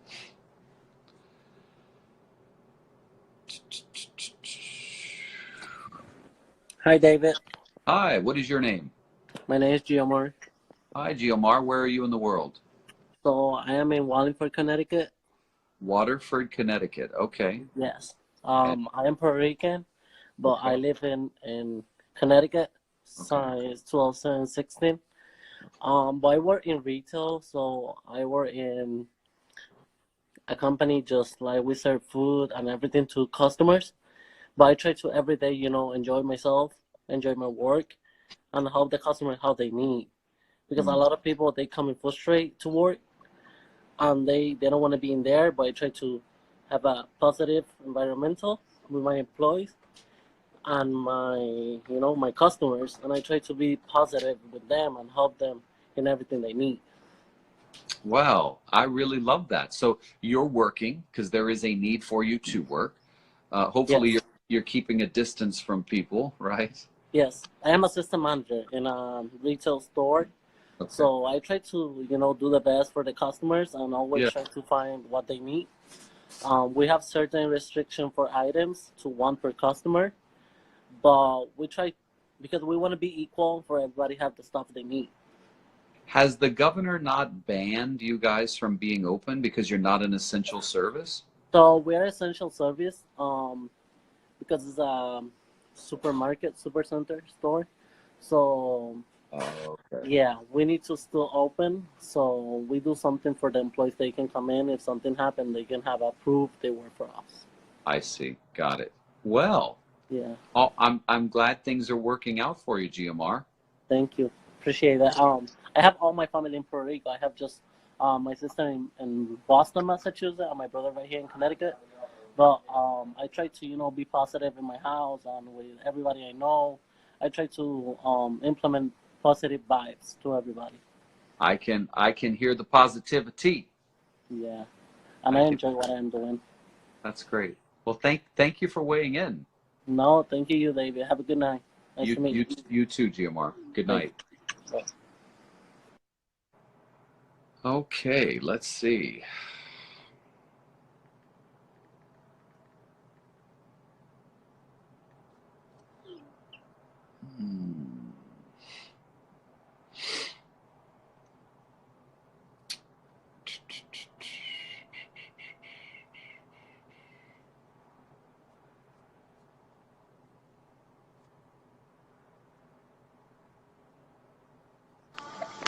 Hi, David. Hello, what is your name?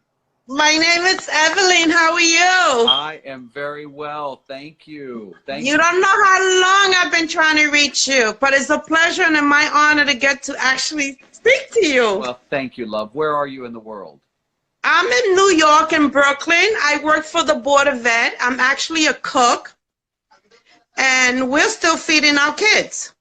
The parents are coming in and grab and go, like we'll get their breakfast and their lunch together, and the parents come in and get it because we told the parents don't bring the kids to come and pick up the food. So we've been feeding like 200 to 300 kids, per day, giving the food out. But anyone actually could come and pick up the food, and we need to get it out there. That way we're still working, and we make sure the kids are doing fine. God bless y'all for still doing that, because there are so many families who are dependent on that. And, we really cannot lose sight of the fact that there are a lot of families where some of the kids, their only meals that they get are at school. Yeah, it's true. And then starting tomorrow, it's a blessing for all of us, because actually the EMS, firefighter, and their kids, they need someplace to leave the kids. So teachers are coming in, and we're feeding them from 8 o'clock to 6 o'clock at night. That's a blessing. That is a blessing. Yes, Listen, it is. It's been positive person after positive person after positive person. I love the unity in all parts of the world. Thank you for bringing some joy. Yes. So we just got to get the word out. Let them go to any school, pick up the food for the kids. It's very important. I love for the senior, it doesn't make a difference if you're a senior, a child, whoever you are, you're not going to be denied. No. You're going to get what you need. And we're out there to feed them and do the right thing for our kids. No, I love it. I love it. I love it. Thank you for weighing in. You're welcome. My father's from Puerto Rico. I'm a native New Yorker. A New Yorican. Yes. A native New Yorker. Yeah. Have a wonderful night, love. You too. Thank you. Have a blessed. Thank you so much for everything you do. You're welcome. Thank you. Okay, I got to check a text message that just came in. Sorry, I actually had him in our first time when I was in my family friend. Talking to family restaurant, she told me I'm worried about. Tell her to get on the Instagram. I'm doing an Instagram live right now, and I'd like to bring her in. Period. What is her handle? Somebody's messaging me, telling me about an issue, and I'm like, tell her to come on. Hi, David. I work for the FDA, and to let you know, the United States. I work for the FDA, and to let you. Hi, Randy. So I see what you're saying. Can you ask to go live so I can bring you in to better understand? Randy Compost PR.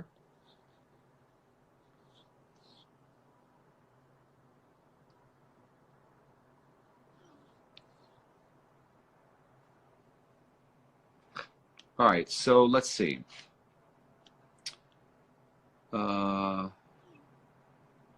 Allie 2887. Where are you, Allie 2887? I don't see Allie 2887 in the. Oh, I do. Allie, it says unable to join, love. And I don't know why. I don't know why it says unable to join. It's happened with a couple of other people. Allie, why don't you try and get somebody else's phone if you are with someone and get on using their account? I'm not sure. I'm not quite sure why it's not working, but I know you are trying to get on.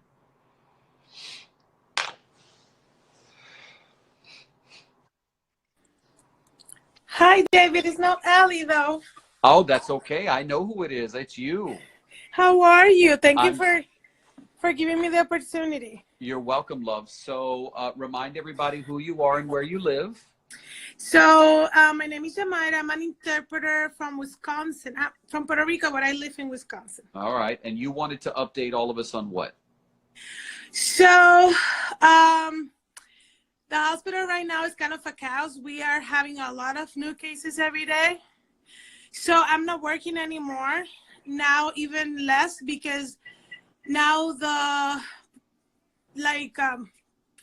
everybody there is using like face chills. So not even mask. And then they don't want nobody there. They're just using that equipment for the doctors and the nurses and everything. So definitely I won't have a job anymore. So what are you thinking of doing now? So I called on Friday, I called the county here asking for help. I never got help from government before because I don't qualify for that. So thanks God I have been okay for so many years. But then I call and they qualify me for $106 of food share. That's the only thing that I can get. For 3, I have a special needs child that is 13 that you guys met before, and my husband. So it's just $106 a week is what you qualified for. a month for food share. Yes. Wow. And I don't qualify for unemployment because I'm a freelance. And then I asked because I'm very concerned about, we are okay in food. We are not struggling. We went and we bought everything that we need, at least for, I will say that more than a month actually. But my concern is how I will pay my house, my rent. I mean, this is a private landlord. So, and I pay $1,500 of rent every month. And I asked for help for that. And then they were like, well, don't worry, you're not going to get an eviction notice until April 15th. They will not execute it. They will not execute those until April 15th. And I was like, but I don't want to get an eviction notice. That's very scary for me. I have a special needs child. So they sent me to a place here that is kind of a pantry, like a food pantry, but they help with utilities and rent. And I called and they gave me $200. So I think there is a process by which the president said this week that basically all, what was it, foreclosures were basically halted. I don't know if the eviction thing is a statewide thing. You should call your government on that, because I wonder if your county government has instituted something where they're not allowed to do evictions. Exactly. They said they're not allowed to do evictions until April 15th. Yeah, well, that's going to get pushed back. Mark my words. Yeah, hopefully. That's going to get pushed back. It's just scary. I don't want to get an eviction notice. I never got that before. Oh, of course, love. Of course. And I'm a very responsible person. It's very sad. I hear you. I hear you. So, well, I just want to share with everybody. I don't know. The first day that I talked to you, you asked me, everybody asked if I had a GoFundMe. And I said, no. I mean, I never asked for anything before. And I was like, no, and I won't do that. But yesterday my daughter came. She's a college student. And she came and then she was like, Mom, you need to do that. It's like, no, it's very strange for me. I mean, I like to help people. I don't ask for anything. But she did it. So I just wanted to share with you guys, just in case anybody want to help. every cent will be very appreciated because Well, let me give them your Instagram handle if they want to do. It's YAMAYRA Torres. YAMAYRA Torres. So, well, listen, remember, there's a whole lot of people with similar stories to you, so yeah, you're I not know. alone. You're not alone, and I'm glad you shared it because there's a comfort in hearing other people tell their stories too. So I'm glad you updated us. People have your Instagram handle, and we'll see what happens. Oh, thank you, and You're welcome, and love. thank you for listening. And I will put in my bio then the link of the GoFundMe that my daughter did. Her name is Maria Perez. I'll put it there if anybody want to help. And you guys, I hope that everybody, being healthy and safe, and you too, David. We love you. Thank you, love. Have a wonderful night. You too. Bye-bye. Okay, so let's see if I can bring in Allie. Yes, it looks like this might work. Nope, it says, Allie, it says unable to join from that account as well. Something ain't right. I don't know how both of those would not work because you're on it. I wonder if it's is it the same phone type of situation? Randy Compost PR, it says unable to join. Look, you guys, I think it's an Instagram issue. I don't think it's a you issue. I just don't think it's a you issue. Here's what we're gonna do, because we can, and it's already 10:08, and I think the time is gonna end at 9:26. Well, let's come down, and we'll come right back up, and maybe a reset will make something better. We might be running into an issue where so many people are using Instagram that it's causing a problem. But anyway, I'll come down and come right back up. Okay, so we're back. Give everybody a moment to get back on.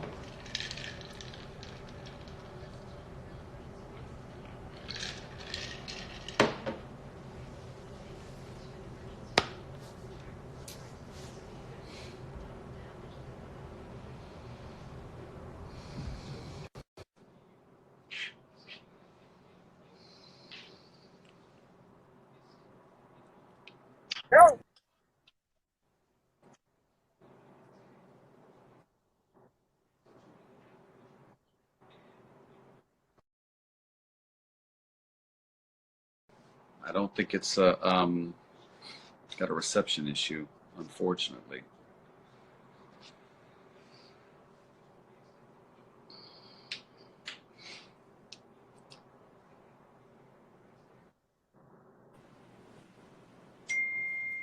Hi. Hi, what is your name? How are you? Cynthia Guadalupe. Okay, hi Cynthia. Where are you in the Hi. world? I am in Keller, Texas. Okay, so tell me about your new normal. So my new normal is I am a substitute teacher. So my 3 kids are home now with me 24/7. But truthfully, it's just being safe, staying inside and teaching my kids just those life lessons because we're taking advantage of the extra time that we have together. So I'm trying to stay positive for them because this will pass. So my husband and I want our kids to know that this wasn't a negative time, but it was a time that we all joined together and prayed for each other and worked together, and it was positive. So I love that. I feel like I got the same call from my mom today, who genuinely said the same thing. Like, it's a time where we're all just sort of looking at each other and making good eye contact and asking questions that create conversation that make people feel like I'm genuinely interested in hearing you, you know? Yeah. Yeah, Yes, it's a for powerful sure. social experiment. How do you get your kids to wear off some of that energy? Is there a yard that they go out in? Or? So we do, I will say I'm really big on the social distancing thing. So we do go in the backyard. We'll throw the football. We'll kick the soccer ball. But I truly do believe that. I mean, get out, the cars and just play cars with your kids. And there's so many ways to not be with a worksheet or the computer. Everybody's into tech and all this, but really just being one-on-one with your kid and getting to know them. I mean, God gave us this time for a reason. So I think we all just need to slow down and just enjoy the time. I love it. Thanks for weighing in. Yes, you're welcome. Have a wonderful night. You too. Bye-bye. Bye-bye. That was good. That was good. I love just dipping in on people's lives, you know? It's like just dipping in for a little something, you know, a little thought, a little inspiration, a little pick me up. Hey,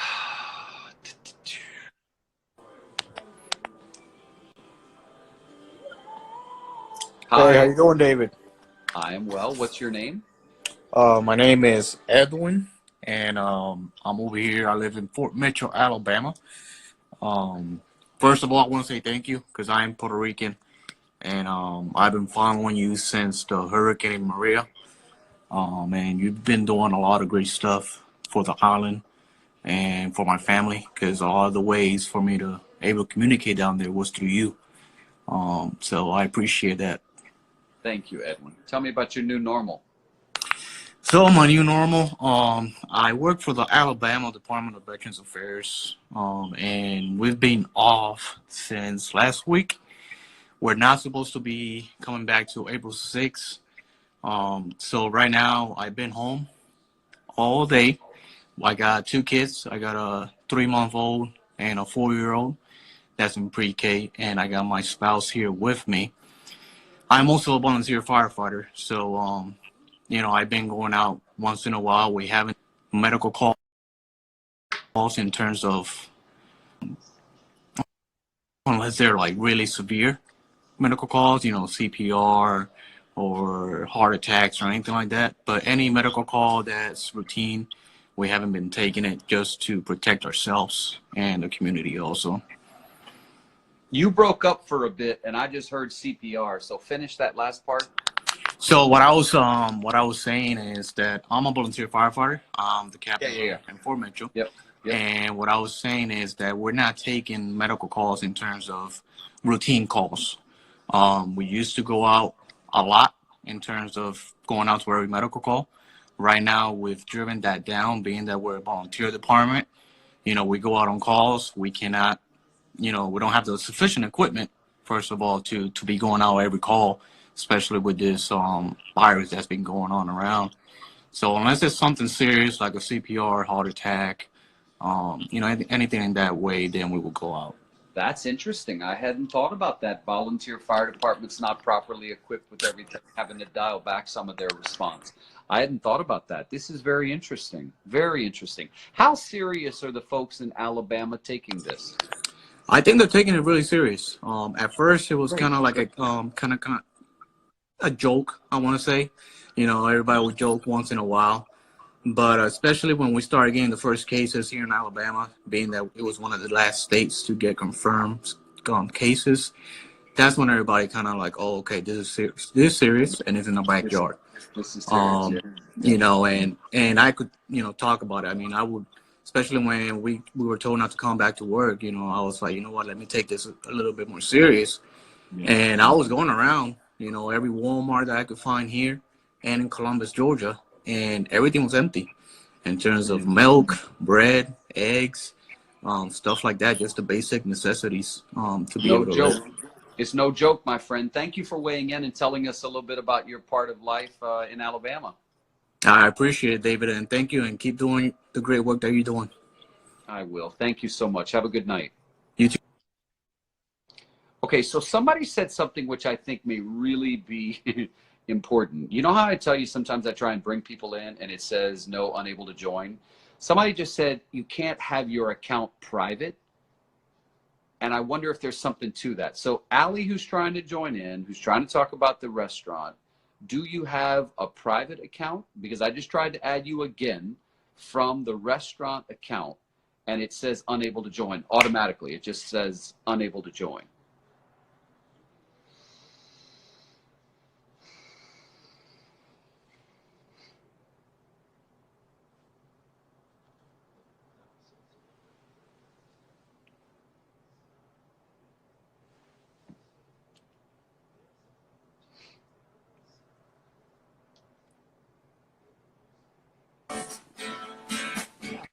Hello.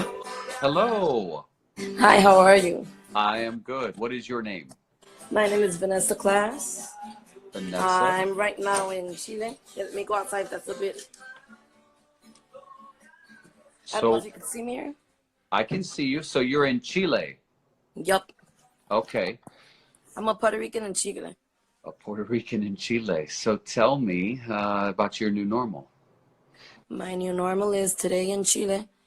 We began a curfew from from 10 o'clock to 5 a.m. The cases are a bit strong. Every time it goes right around 100 cases per day. Right now we have 634. We just had the first death yesterday, and it's going up. There's parts that have that are focal points, like Santiago, that has over 300 cases already, Yeah. and they're closing like regions so the outbreak doesn't go far. Okay. So but is there a nationwide lockdown? Yep. Not lockdown, curfew, because right now we're Nationwide. in a progressive quarantine. What does that mean? That every day there's constantly changes. Example, like an example, in the place that I live, everything is open till 4 o'clock. You could go to local like supermarkets and all that. They will shut down at 4. And you are supposed to be in your house since today, since 10 o'clock to 5 a.m. all over. All malls are closed, restaurants are closed. The borderline, it's closed only to local residents of Chile. For 14 days, I think it was, from Chile. And Chile and residents of Chile. So you're not a citizen of Chile? Yes, I'm a resident because my husband is Chilean. Okay. I have all my family in Puerto Rico. So imagine social media has been the way I've been able to be in contact with them. Yeah, of course. Well, I'm sure glad you weighed in from Chile. You're the first person that we've talked to in Chile. Well, the situation is hard. Yesterday there was a case in a hospital in Santiago, in Florida, a commune or municipality that they call Florida. And there was an outbreak because of a case that, well, they didn't have as you say, the supplies necessary for protection, all that. And 65 medical staff are under quarantine because there was a case that got positive. Tell you what, everybody, as you listen to this lady in Chile, you start to understand what you already knew, but it becomes so much more personal when you see it face to face and intimate like this. It is all over the world. Right now. We are not alone. We're not alone. Everybody is dealing with this, something that there is no widespread immunity for. We're all dealing with this. What did you want? I'll give you the last word. What did you want to say? Well, we all have to be strong. There's been many, if you look up information of Chile, many things are happening here. Yep. And an example, quick, my sister-in-law, she has a medical condition. Yeah. She was like 14 days under a respiratory ventilation, and they had to get her out of the hospital before the outbreak, and she couldn't walk that good.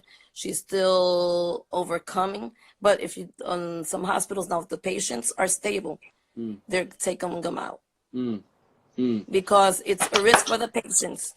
Totally.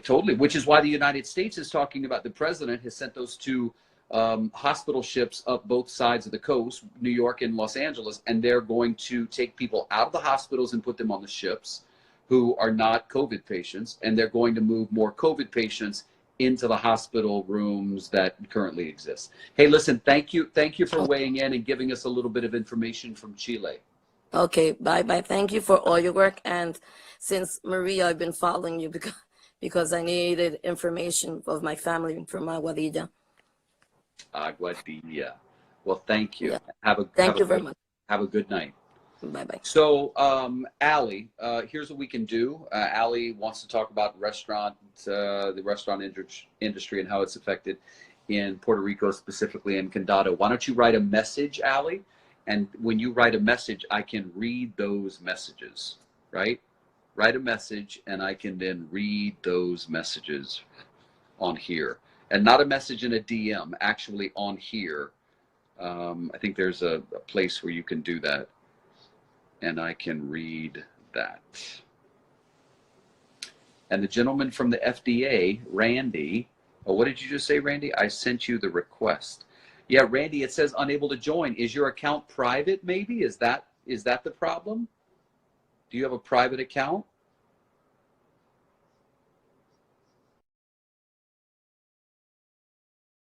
I don't know why Barceloneta is one of my favorite. I just love the name, Barceloneta. I don't know why. I just do. Anytime someone says Barceloneta, makes me smile. No, it's public. Well, then I don't know what the heck is going on, Randy. I don't know what the heck is going on. How are you? I'm okay. What's your name? My name is Jenny, and I live in Washington, Missouri, Washington, Missouri. What do you do there? southwest of St. Louis. Southwest St. Louis. What do you do there? I am a counselor at a community college. Okay. So I do mental health counseling, advising, and disability services.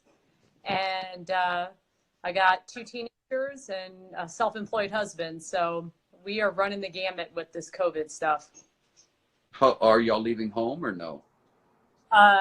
No. My college added another week of spring break, so I don't have to go back until April 6th. What that looks like for my students, for myself, I have no idea. My kids are staying home. They're not thrilled. But how old are they? 16 and 13. Yeah, not thrilled. But let me ask you a follow-up question to that. Do they get it? Do they get it? Yeah, actually. So my 16-year-old, who's right there. Hey. Hey, oh yeah, she just said she hated me like a good 16-year-old. They do get it. I'll be honest. My daughter and I, well, our whole family, we have been taking it seriously, but she's got a lot of friends that aren't.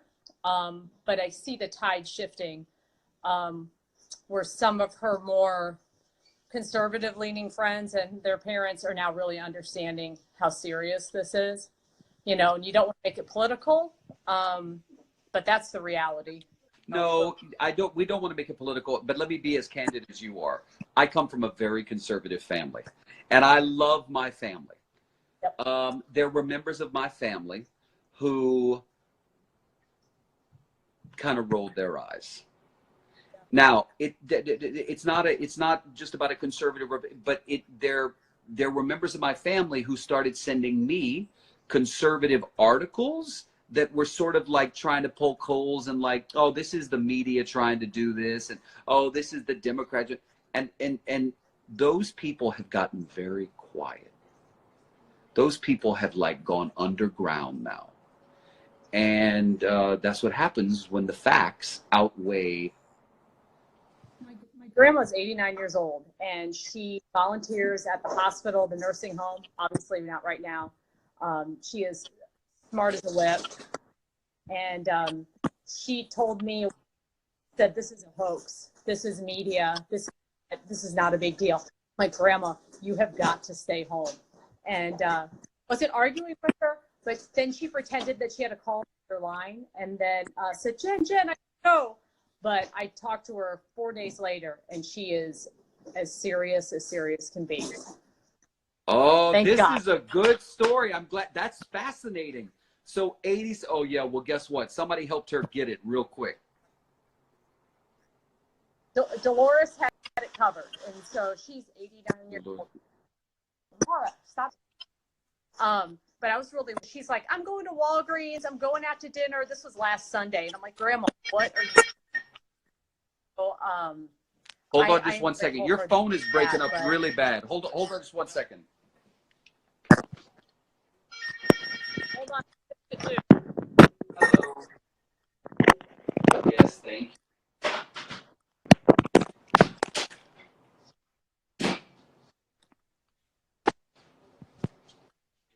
So your phone was breaking up really bad, and I'm having a hard time hearing you. Are you on like Bluetooth earphones?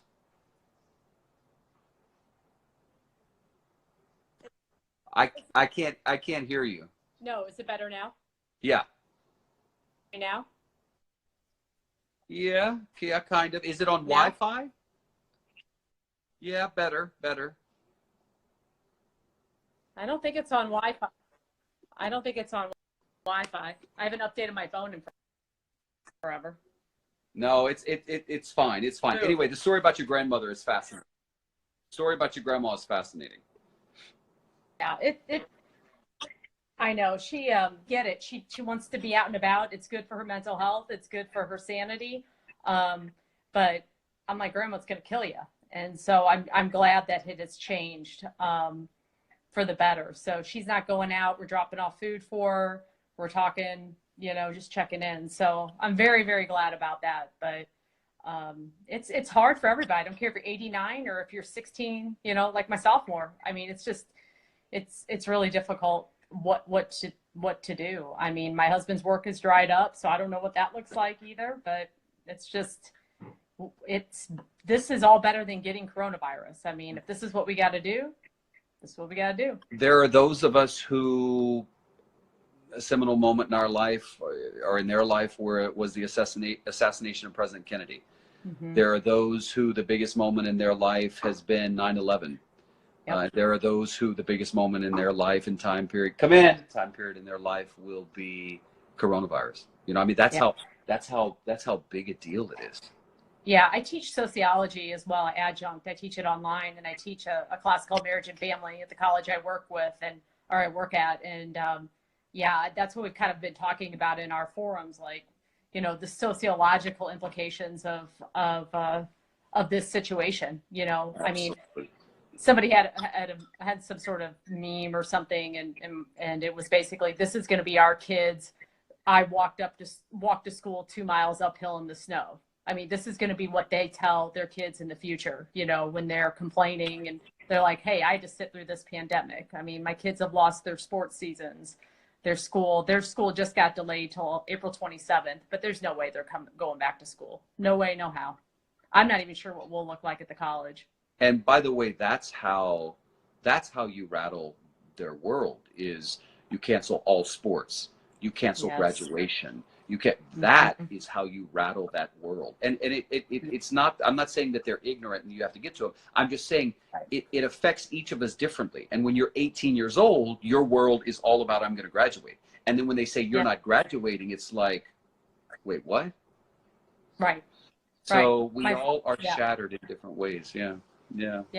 My sophomore said to me, I asked her about spring soccer season for high school, and she's like, Mom, she goes, I'm a sophomore. I still have next year. She goes, my friends that are seniors, this is it, and the counselor and me, it shouldn't be a competition of who's got the most tragic story with this. Everybody's situation is valid. And so I hope that as we go through this, nobody's going, well, why are you complaining? Because I have it so much worse, or this situation is worse. It doesn't matter. We feel what we feel, and that's okay. It's okay to just feel terrible about it. Say it again for the people in the back of the room that didn't hear. Say it again. Say it again. Okay. We do. I feel like I'm in my counseling session with a client at school. I love it. I know you do not have. It is not a competition to see how bad things are. Everybody's feelings, everybody's situation is just as important. It does not have to be a competition. And I mean, I see it in therapy all the time. People are like, but somebody has it worse. That doesn't matter, because you can always think of something worse, but that doesn't not validate where you're at now. Period. Love it. That's the last word. Thank you so much from Washington, Missouri. Oh my God, David, I'm a huge fan. I'm so glad you took me tonight. Have a great night. Thank you so much, babe. Thank you, love. You too. Good night. Thanks, love. Yeah. That was great. That was so good. When we hear something good, we always got to say it for the people in the back of the room that might not have been listening. Got to say it again and a little bit louder. All right, here we go.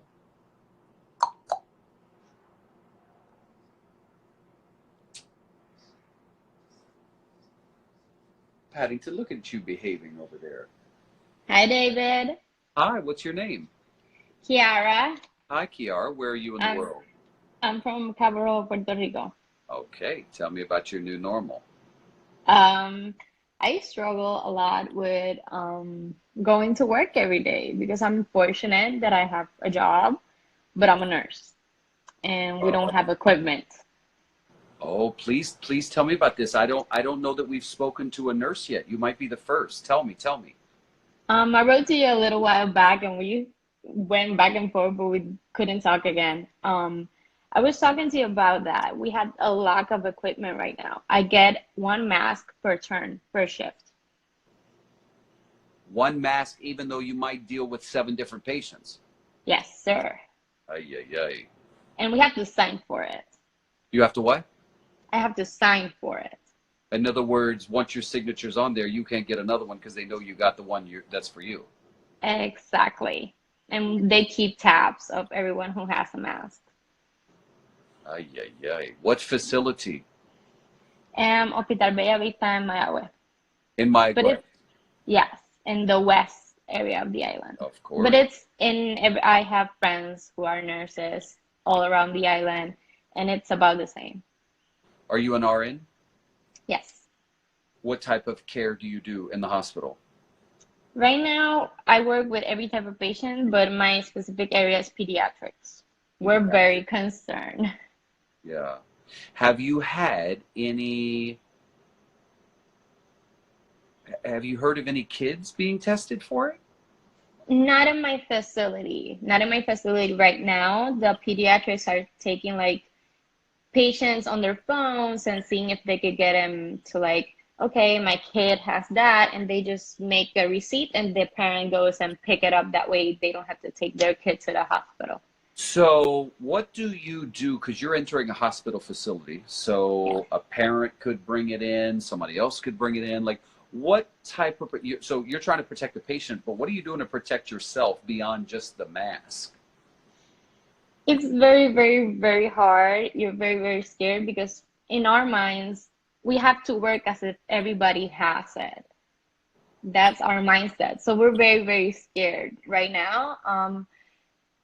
We have to even keep guard of ourselves. It's a very scary situation because I want to take care of my patients. My profession is a profession of service, and I'm very proud of that. I want to take care of my patients. I want to serve my patient. But I'm human too. I want to take care of myself too. Right now, any gown I can find, even if it's the ones used to bathe a patient, I use it and I put it on me. That way I can treat a patient. Risking itself because it's maybe not the right equipment, but I don't have anything else right now. Tell me again, you're using the gown? The gowns that they may use to bathe a patient, right. The LPNs, we use that on ourselves. That way we have some sort of guard. But we know it's scary because we know it's not the right equipment. And as a nurse, we know this. Make and do with what you can do. Is there a way to disinfect the mask? Have they given y'all any guidance as to whether, I mean, No. I know it's ridiculous to even want to make that work, but like we're living in that time where like, what are you going to do? Yeah. You gotta work with what you have. I understand that. Right Right. now, I have like my own little Lysol product, and then I bring it from work, and I try to disinfect my own mask. But right now, there's no actual product because we don't know. We don't know, and it's scary because So I just want to be me, clear. You're using Yeah. Lysol on that mask on that to try on and that sanitize mask. it. Yeah. Sheesh. Yeah. Right. Also, to me right now, there's a bigger virus than this one is misinformation. There's so much misinformation out there, and that's making it worse. People that don't need to use masks are using them. I just saw on Instagram a girl putting makeup on her mask. That way she could go out with a mask and it didn't look ugly. And I'm like, come on, nurses need this. Doctors need this. Patients need this. This is not a joke. What if it would for you? And I get upset and it's so frustrating. But it's the reality I live in. It's the reality we all nurses are living with right now. Right now, my sister is in New York, and the governor, Cuomo, sent them like a temple for them to make masks. And she knows how to sew. She's making them, and they just have to put the filter on, and they will be delivered for nurses. But we don't have this strategy right now here. There's no protocol. Also, this virus is every day more news, more ways it can be contagious, more people, and it's just chaos. It's not concrete information being delivered to us as nurses. Are you scared? Are you understanding that it is what it is? Come in. Are you, hold on just 1 second, love. No worries. Hi. How are you? Good, how are you? Paddington. Thank you for coming. It's never not work, so I don't know what. Yeah. That happens. Build up. What's going on? Okay. You know. Oh, Paddington. I'm glad he's okay. Paddington, Paddington Boricua. I sing to him all the time. He is the best baby boy. He hates to perform on camera, though. It's performance time. I have 2 dogs. They will be right here, but they hit the camera too. It's okay. Yeah, are you getting, is the hospital giving any guidance? No. No. Right now, the only memo we got is if we miss work. That was it. And what does that memo say? That if you travel, even if you were on vacation, then you have to be 2 weeks without pay with in quarantine, but they will not pay to test you or anything else. You just can't come to work. That's basically about it, but no protocols whatsoever. And this is so common in Puerto Rico. The misinformation is insane. And yes, I'm scared. It's a lot. I go to work and it's scary. I told my mom, I know that I'm blessed in a way that I have a job. I can pay my bills. I'm aware of that. And I know that a lot of people are suffering. But at the same time, I wish so badly I could stay home because we're all scared. I have an 84-year-old grandfather who I can't see. And doctors told me, you can't see him. And I would say for a month. My mother is a cancer patient, a survivor. But they also tell me, you shouldn't see her for a month, not 14 days, for a month. It's been really valuable to hear this from you. I mean, you know, we hear that there's a shortage and, you know, we hear all of that, but my God, this is such a personal testimonial. And, you know, the reality is what affects you affects all of us. Yeah. That's the reality, right? That's the reality. So I want to express the concern. I wanted so badly to be in a call with you because I want to make people aware that nurses are really in need for this product. Don't misuse this type of products. Or if you have a nurse, you know a nurse who needs those masks, please, if you don't need it, give it forward because we do need it. People are just hoarding masks who don't necessarily need it. And let's be clear about the mask you're talking about. What type of mask is it? Right now, we would take anything. That's how scared we are. Wow. Listen, thank you. I'm so glad we can. I had no idea you had this story to tell. I just saw another. Yeah. I just saw another name in the queue. I'm so glad we heard from you. Yeah, I'm so glad I got to chat with you. Thank And you. thank you people so much for the blessings and the well wishes. But yeah, it's a scary situation. If you don't need to be out there, don't go out there. I know young people just want to be out and about. Don't go out and about. Please don't misuse this mask if you don't need it. We nurses, we do need it all over the world. We hear you loud and clear. Thank you for being a voice on behalf of that Thank you. On behalf of that community. Thank you so much, David. Have a nice night. You too, love. Bye, Kiara. Okay.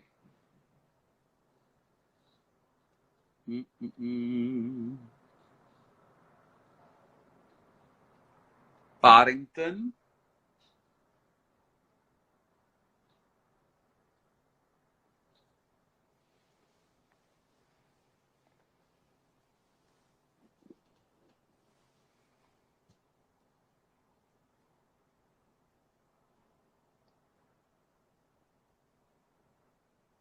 Voy yo.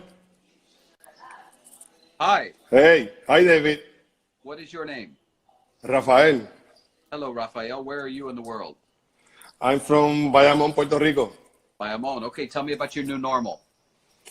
Well, we're just getting used to it, to this lockdown. You know, I'm a teacher, As you know, the schools are closed here. And, you know, we're getting used to it. But it's something that we all need to do right now. Are you teaching remotely from home? Yes, yes. I'm using the Google Classroom app with my students right now. And what school do you teach at? What grade level and what subject? Okay, I teach physical education, and I have fourth and fifth graders. Okay. What school? It's called Matabeles in Bayamón also. Okay, so it's kind of unique because you're not just teaching something out of a book. You know, physical education, I mean, involves stuff that could be out of a book, but it also involves activity. So are you creating activities for them that you're doing from home? Yes, from the past days, I just send my students some YouTube videos because right now I'm teaching soccer. So I'm sending them YouTube videos when they see the skills on some drills, so they can do it at home. Okay, that's great. Is there anything else you want us to know?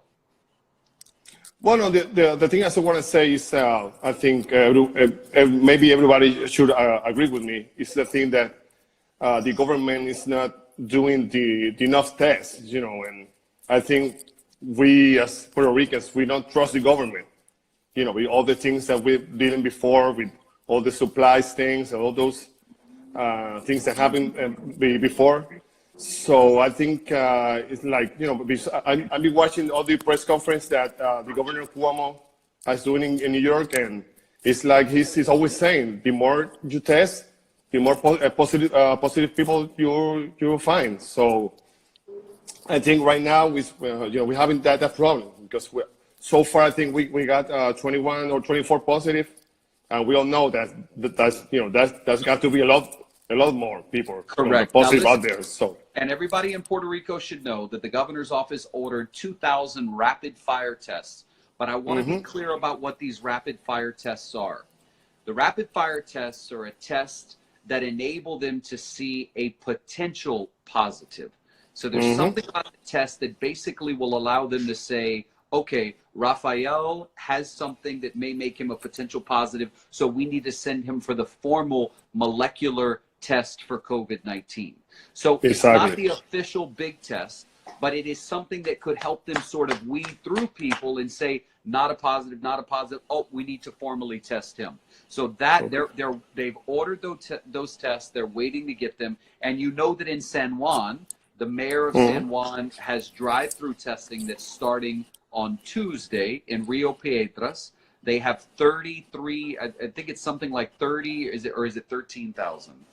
It's in excess of 10,000 actual tests that they're going to be doing in a drive-through on Tuesday. So, and just so you know, tomorrow the governor is making some announcements on financial aid for I heard it. Yeah. Okay, good.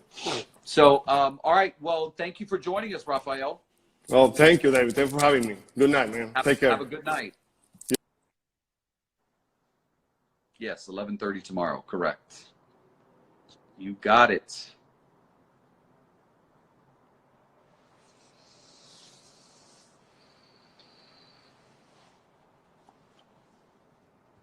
At the same time. Hello. Great grandfather before he becomes the same year. Hello. Great grandfather before he becomes a grandfather. With your generation, yeah. Hello. No. Oh no, because he has you. I'm his daughter. Yeah. Right. Y'all are his grandchildren. Yeah. No, so you're Hello. great grandchild. Great grandkids to grandpa. Angels is gonna be no. How long should we let it go on? But your child is great grandson. So that's bigger. Is the baby gonna be our cousin? It's not a competition. We have a cousin on the way. Yeah. Hello. It's gonna be my nephew. Wow. Paddington, I don't know how long should we let it go on. I bring it down again, actually. Hello. could touch something. Somebody could touch something yesterday, but COVID, whatever the fuck. And then tomorrow, somebody comes and touches that same spot on the shopping cart or something the next day or the next week. Okay, we're not going to be eavesdropping. I don't want to be eavesdropping on people's conversations. That's when we dip out. Nope, not going to be eavesdropping. But it did seem like they were talking about COVID, so, you know, I guess we could have stayed a little longer. Oh, maybe the alley button is working. I think it's working. It says waiting, waiting, waiting. This is the lady who wants to talk to us about the restaurant business. I can't hear you, love. Hold on. How do we get this to work? Okay, now I can hear you. Oh, finally. Hola. Finally. Okay, so you're Allie. I'm Allie. Okay. And you are in Puerto Rico. I'm in Puerto Rico. Okay, so what would you like for us to know? I'm thinking about my servers. I used to be a server in Boston, and we depend on tips. Servers make less than minimum wage because they make tips, and they depend on that for rent, for electricity. I have employees that pay child support in other states that may not have a lockdown. So that being said, I also have employees that have worked for the company for 40 years. Yep. I'm thinking about them, their servers, working for 40 years for the company. So imagine their age. They're in their 70s, possibly almost 80. They're at risk. I can't have them there. Working to go, that's not profitable. I have too much cost. The electricity in Puerto Rico is expensive. So imagine. Sorry, I'm nervous. I'm also a law student here in the only English program in Puerto Rico, in Inter. Most of my classmates that are from the States left. They went back home, and we're supposed to start on the 30th as well. So online, so that should be fun. But I read something from Leslie. Leslie is one of the partners in La Factoria. I don't know if you've been. I haven't been, but I feel like somebody's told me about it. Okay, so he put out on Instagram. I wrote him yesterday. And he put out, I had it here for you. Where's Leslie? So Leslie was asking for a suspension on CRIM, which is the property tax, a suspension on the patent to incentivize restaurants, as help with paying payroll and credits for employee retainment, and also lowering the tax rate for businesses in Puerto Rico because of this, because most of us have had to shut down, especially La Factoria, which is a bar and restaurant. We are also a bar and restaurant. We have to shut down. But we're still spending electricity with the fridges that have to be powered up. The freezer, we put all our meat in the freezer, and let's see how long we do this. If this gets extended, I don't know. We already paid them their vacation. We liquidated the vacation for all of our staff members. So we already did that to have them have something in the meantime. I don't know. I asked my dad last night. We were talking about this. What are you going to do? He doesn't know. We have to play it by ear. But we rather not open and expose our staff members as well. We have to be responsible. If they're saying stay at home, we stay at home. We have staff members that come from Lares every day to work the morning shift. And that's a drive. I don't know if you've been to Lares, but that's quite a drive. But we've never been closed for more than 3 days, not even with Maria. So this is not even with Maria. We didn't. The third day we were open. Wow. My dad was on the news, in the newspaper, because the president of the Restaurant Association was asking for the ley seca, the dry law that we had after the hurricane, to be lifted. Restaurants make most of their money from liquor sales. So we were open 3 days later. We have a generator. We were here. We're right next to the AC Marriott, right next to Banco Popular in Biapia. So we were open. We were serving pizza, chicharrones, tostones, you know. Wow.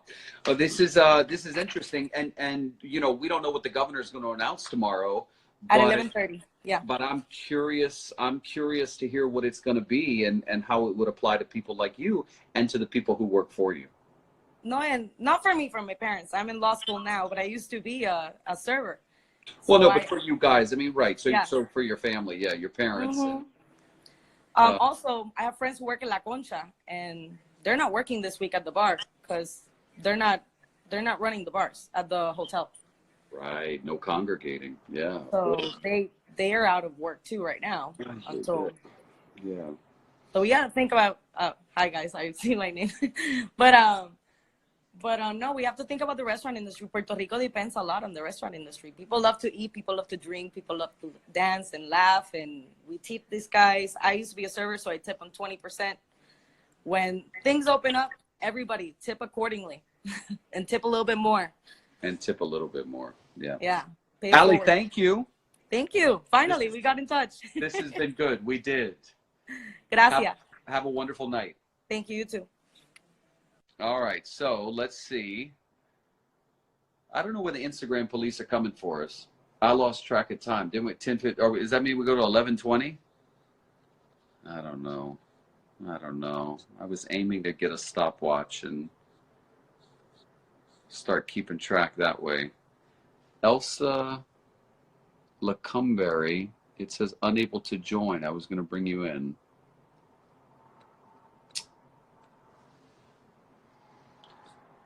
Oh boy. I wonder if Instagram is dancing and acting up again. Because now it's saying people are unable to join, and I don't know why they would be unable to join.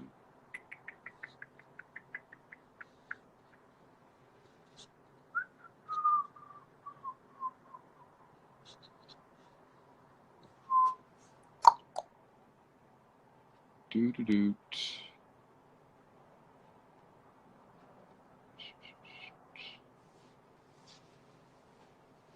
Alexis, no, Alaris Santos? Hey, David. Hello, what is your name? My name is Valerie Santos. I'm a math teacher at a private school in Gurabo, and I live in Ceiba. And you live in Ceiba? Yeah. Aha. Okay, so tell me about your new normal. Well, my new normal is to teach from home. It's quite difficult to get, I guess, parents to understand that the time invested in long distance teaching is not the time that they would usually invest for homework. So when it comes to that, their frustration, you know, it downfalls over the kids and such, and then it comes over to us. Parents want us to use programs as Zoom and such, and not all of the kids have access to a computer or internet. Last week when we started, we had trouble with our computer systems. We had trouble with internet. Some of the teachers had to take their desktop computers from the school home because they do not have a laptop computer at home either.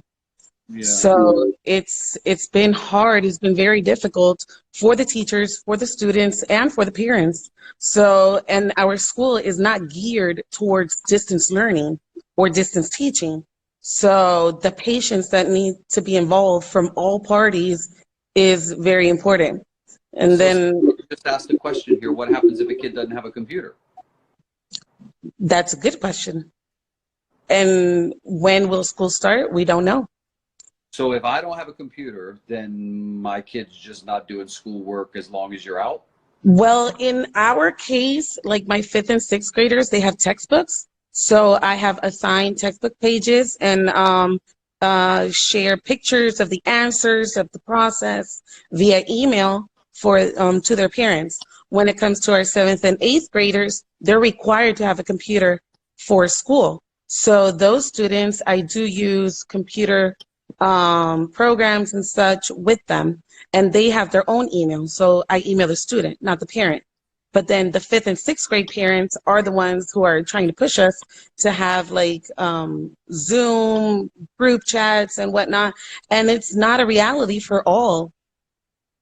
Let me ask you a question. I've talked a lot about flexibility across the board, from landlords to bosses to teachers to all this.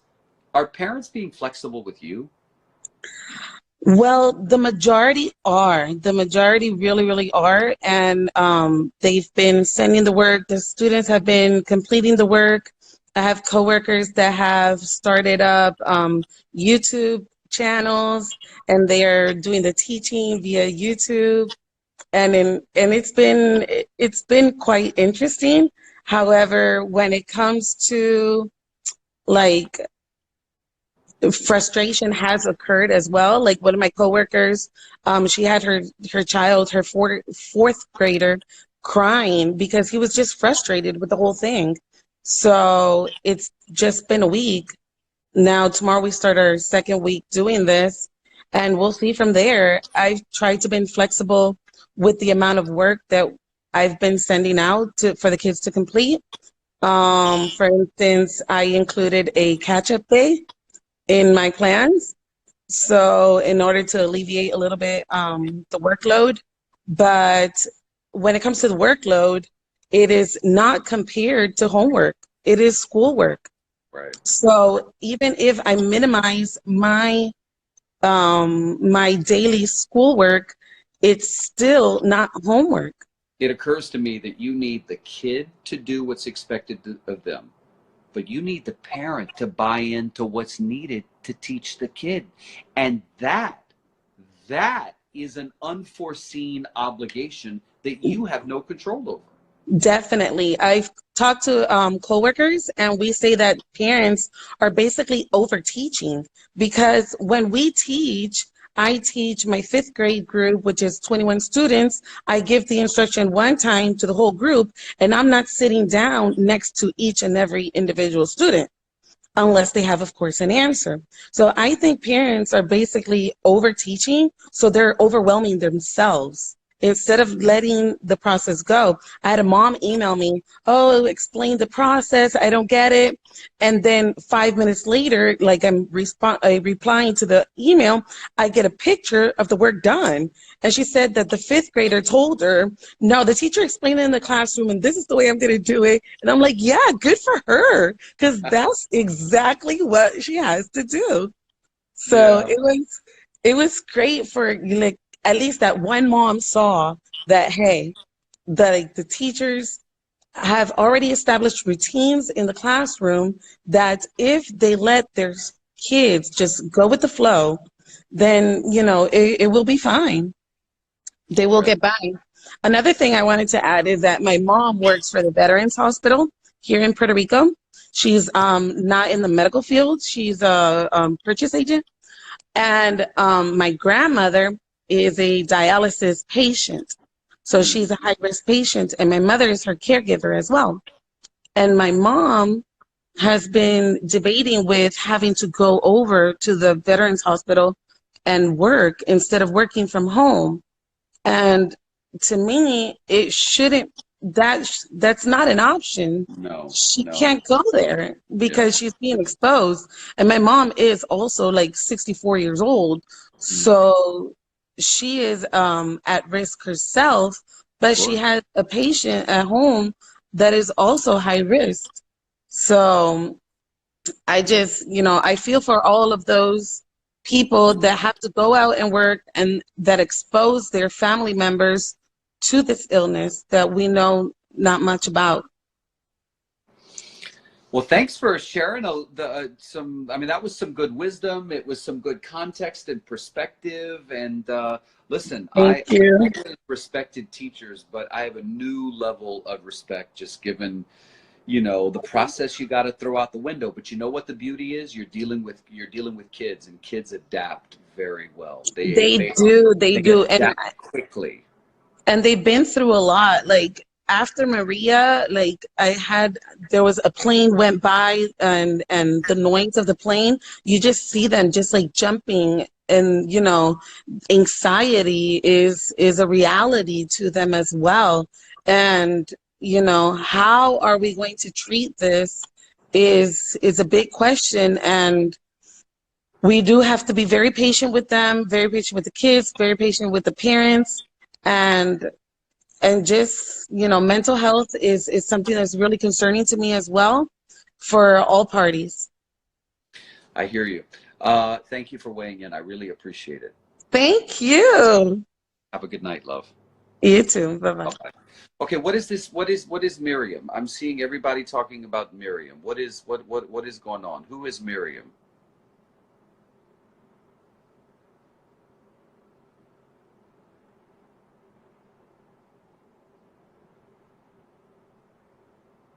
Somebody tell me who Miriam is.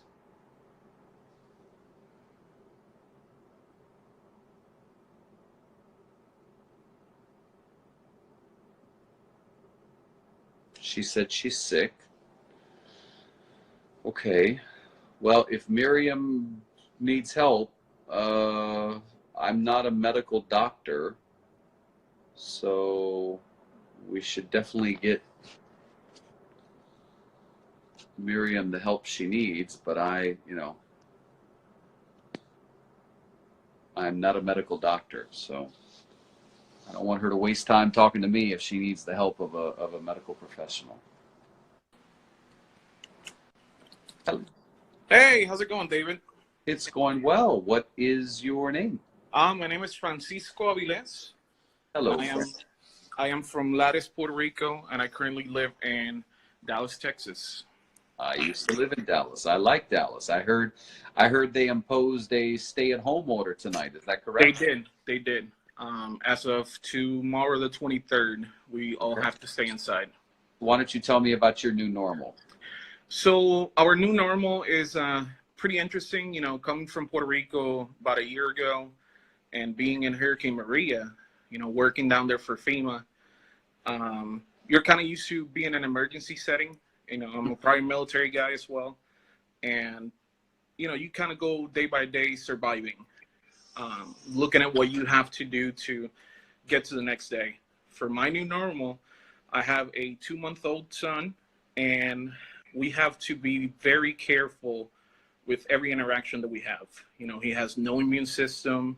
Tomorrow he gets his first shots, and just being cautious of who you talk to, when you talk to them, what is their health condition, that you can, see, their mannerisms and such, and just trying to stay at home.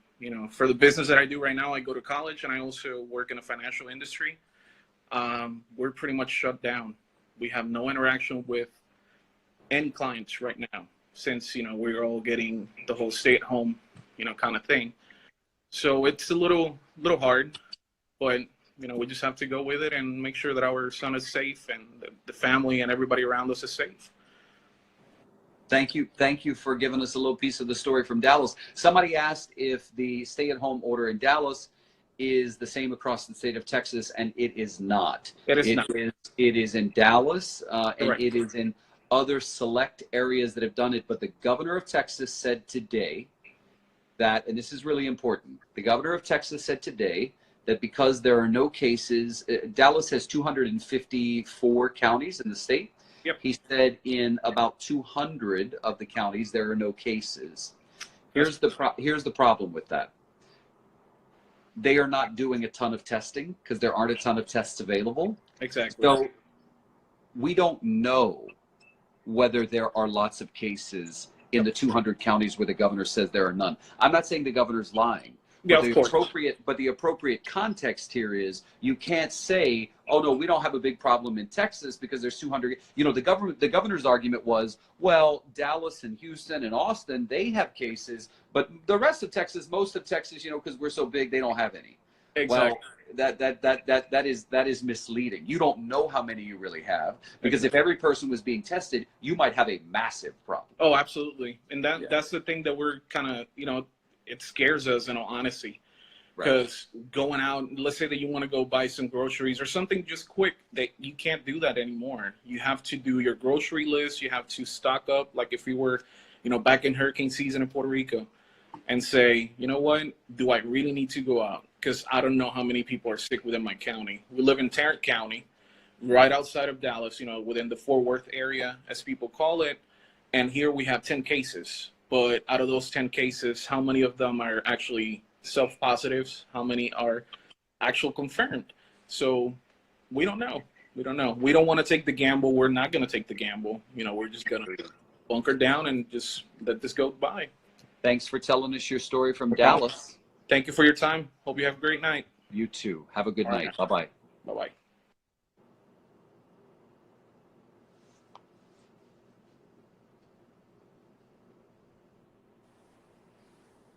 Hello. Hello.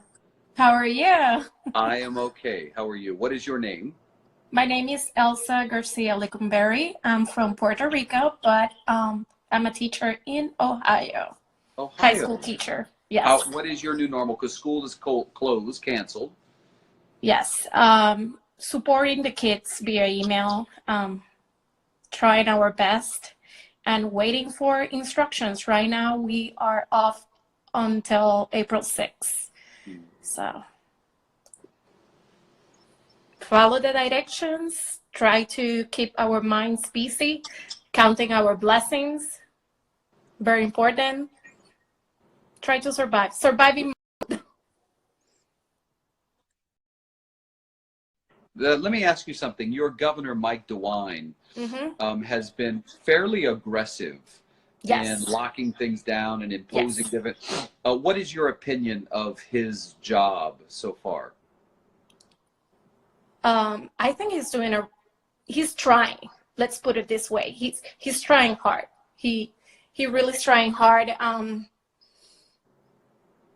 It's tough, you know, because my husband and I, we both are from Puerto Rico. It's just me, my husband, and my kids. So being in this situation is kind of like, whoa, wait, what happened if I get sick, or if I have to get sick, and you know I have to go to the hospital?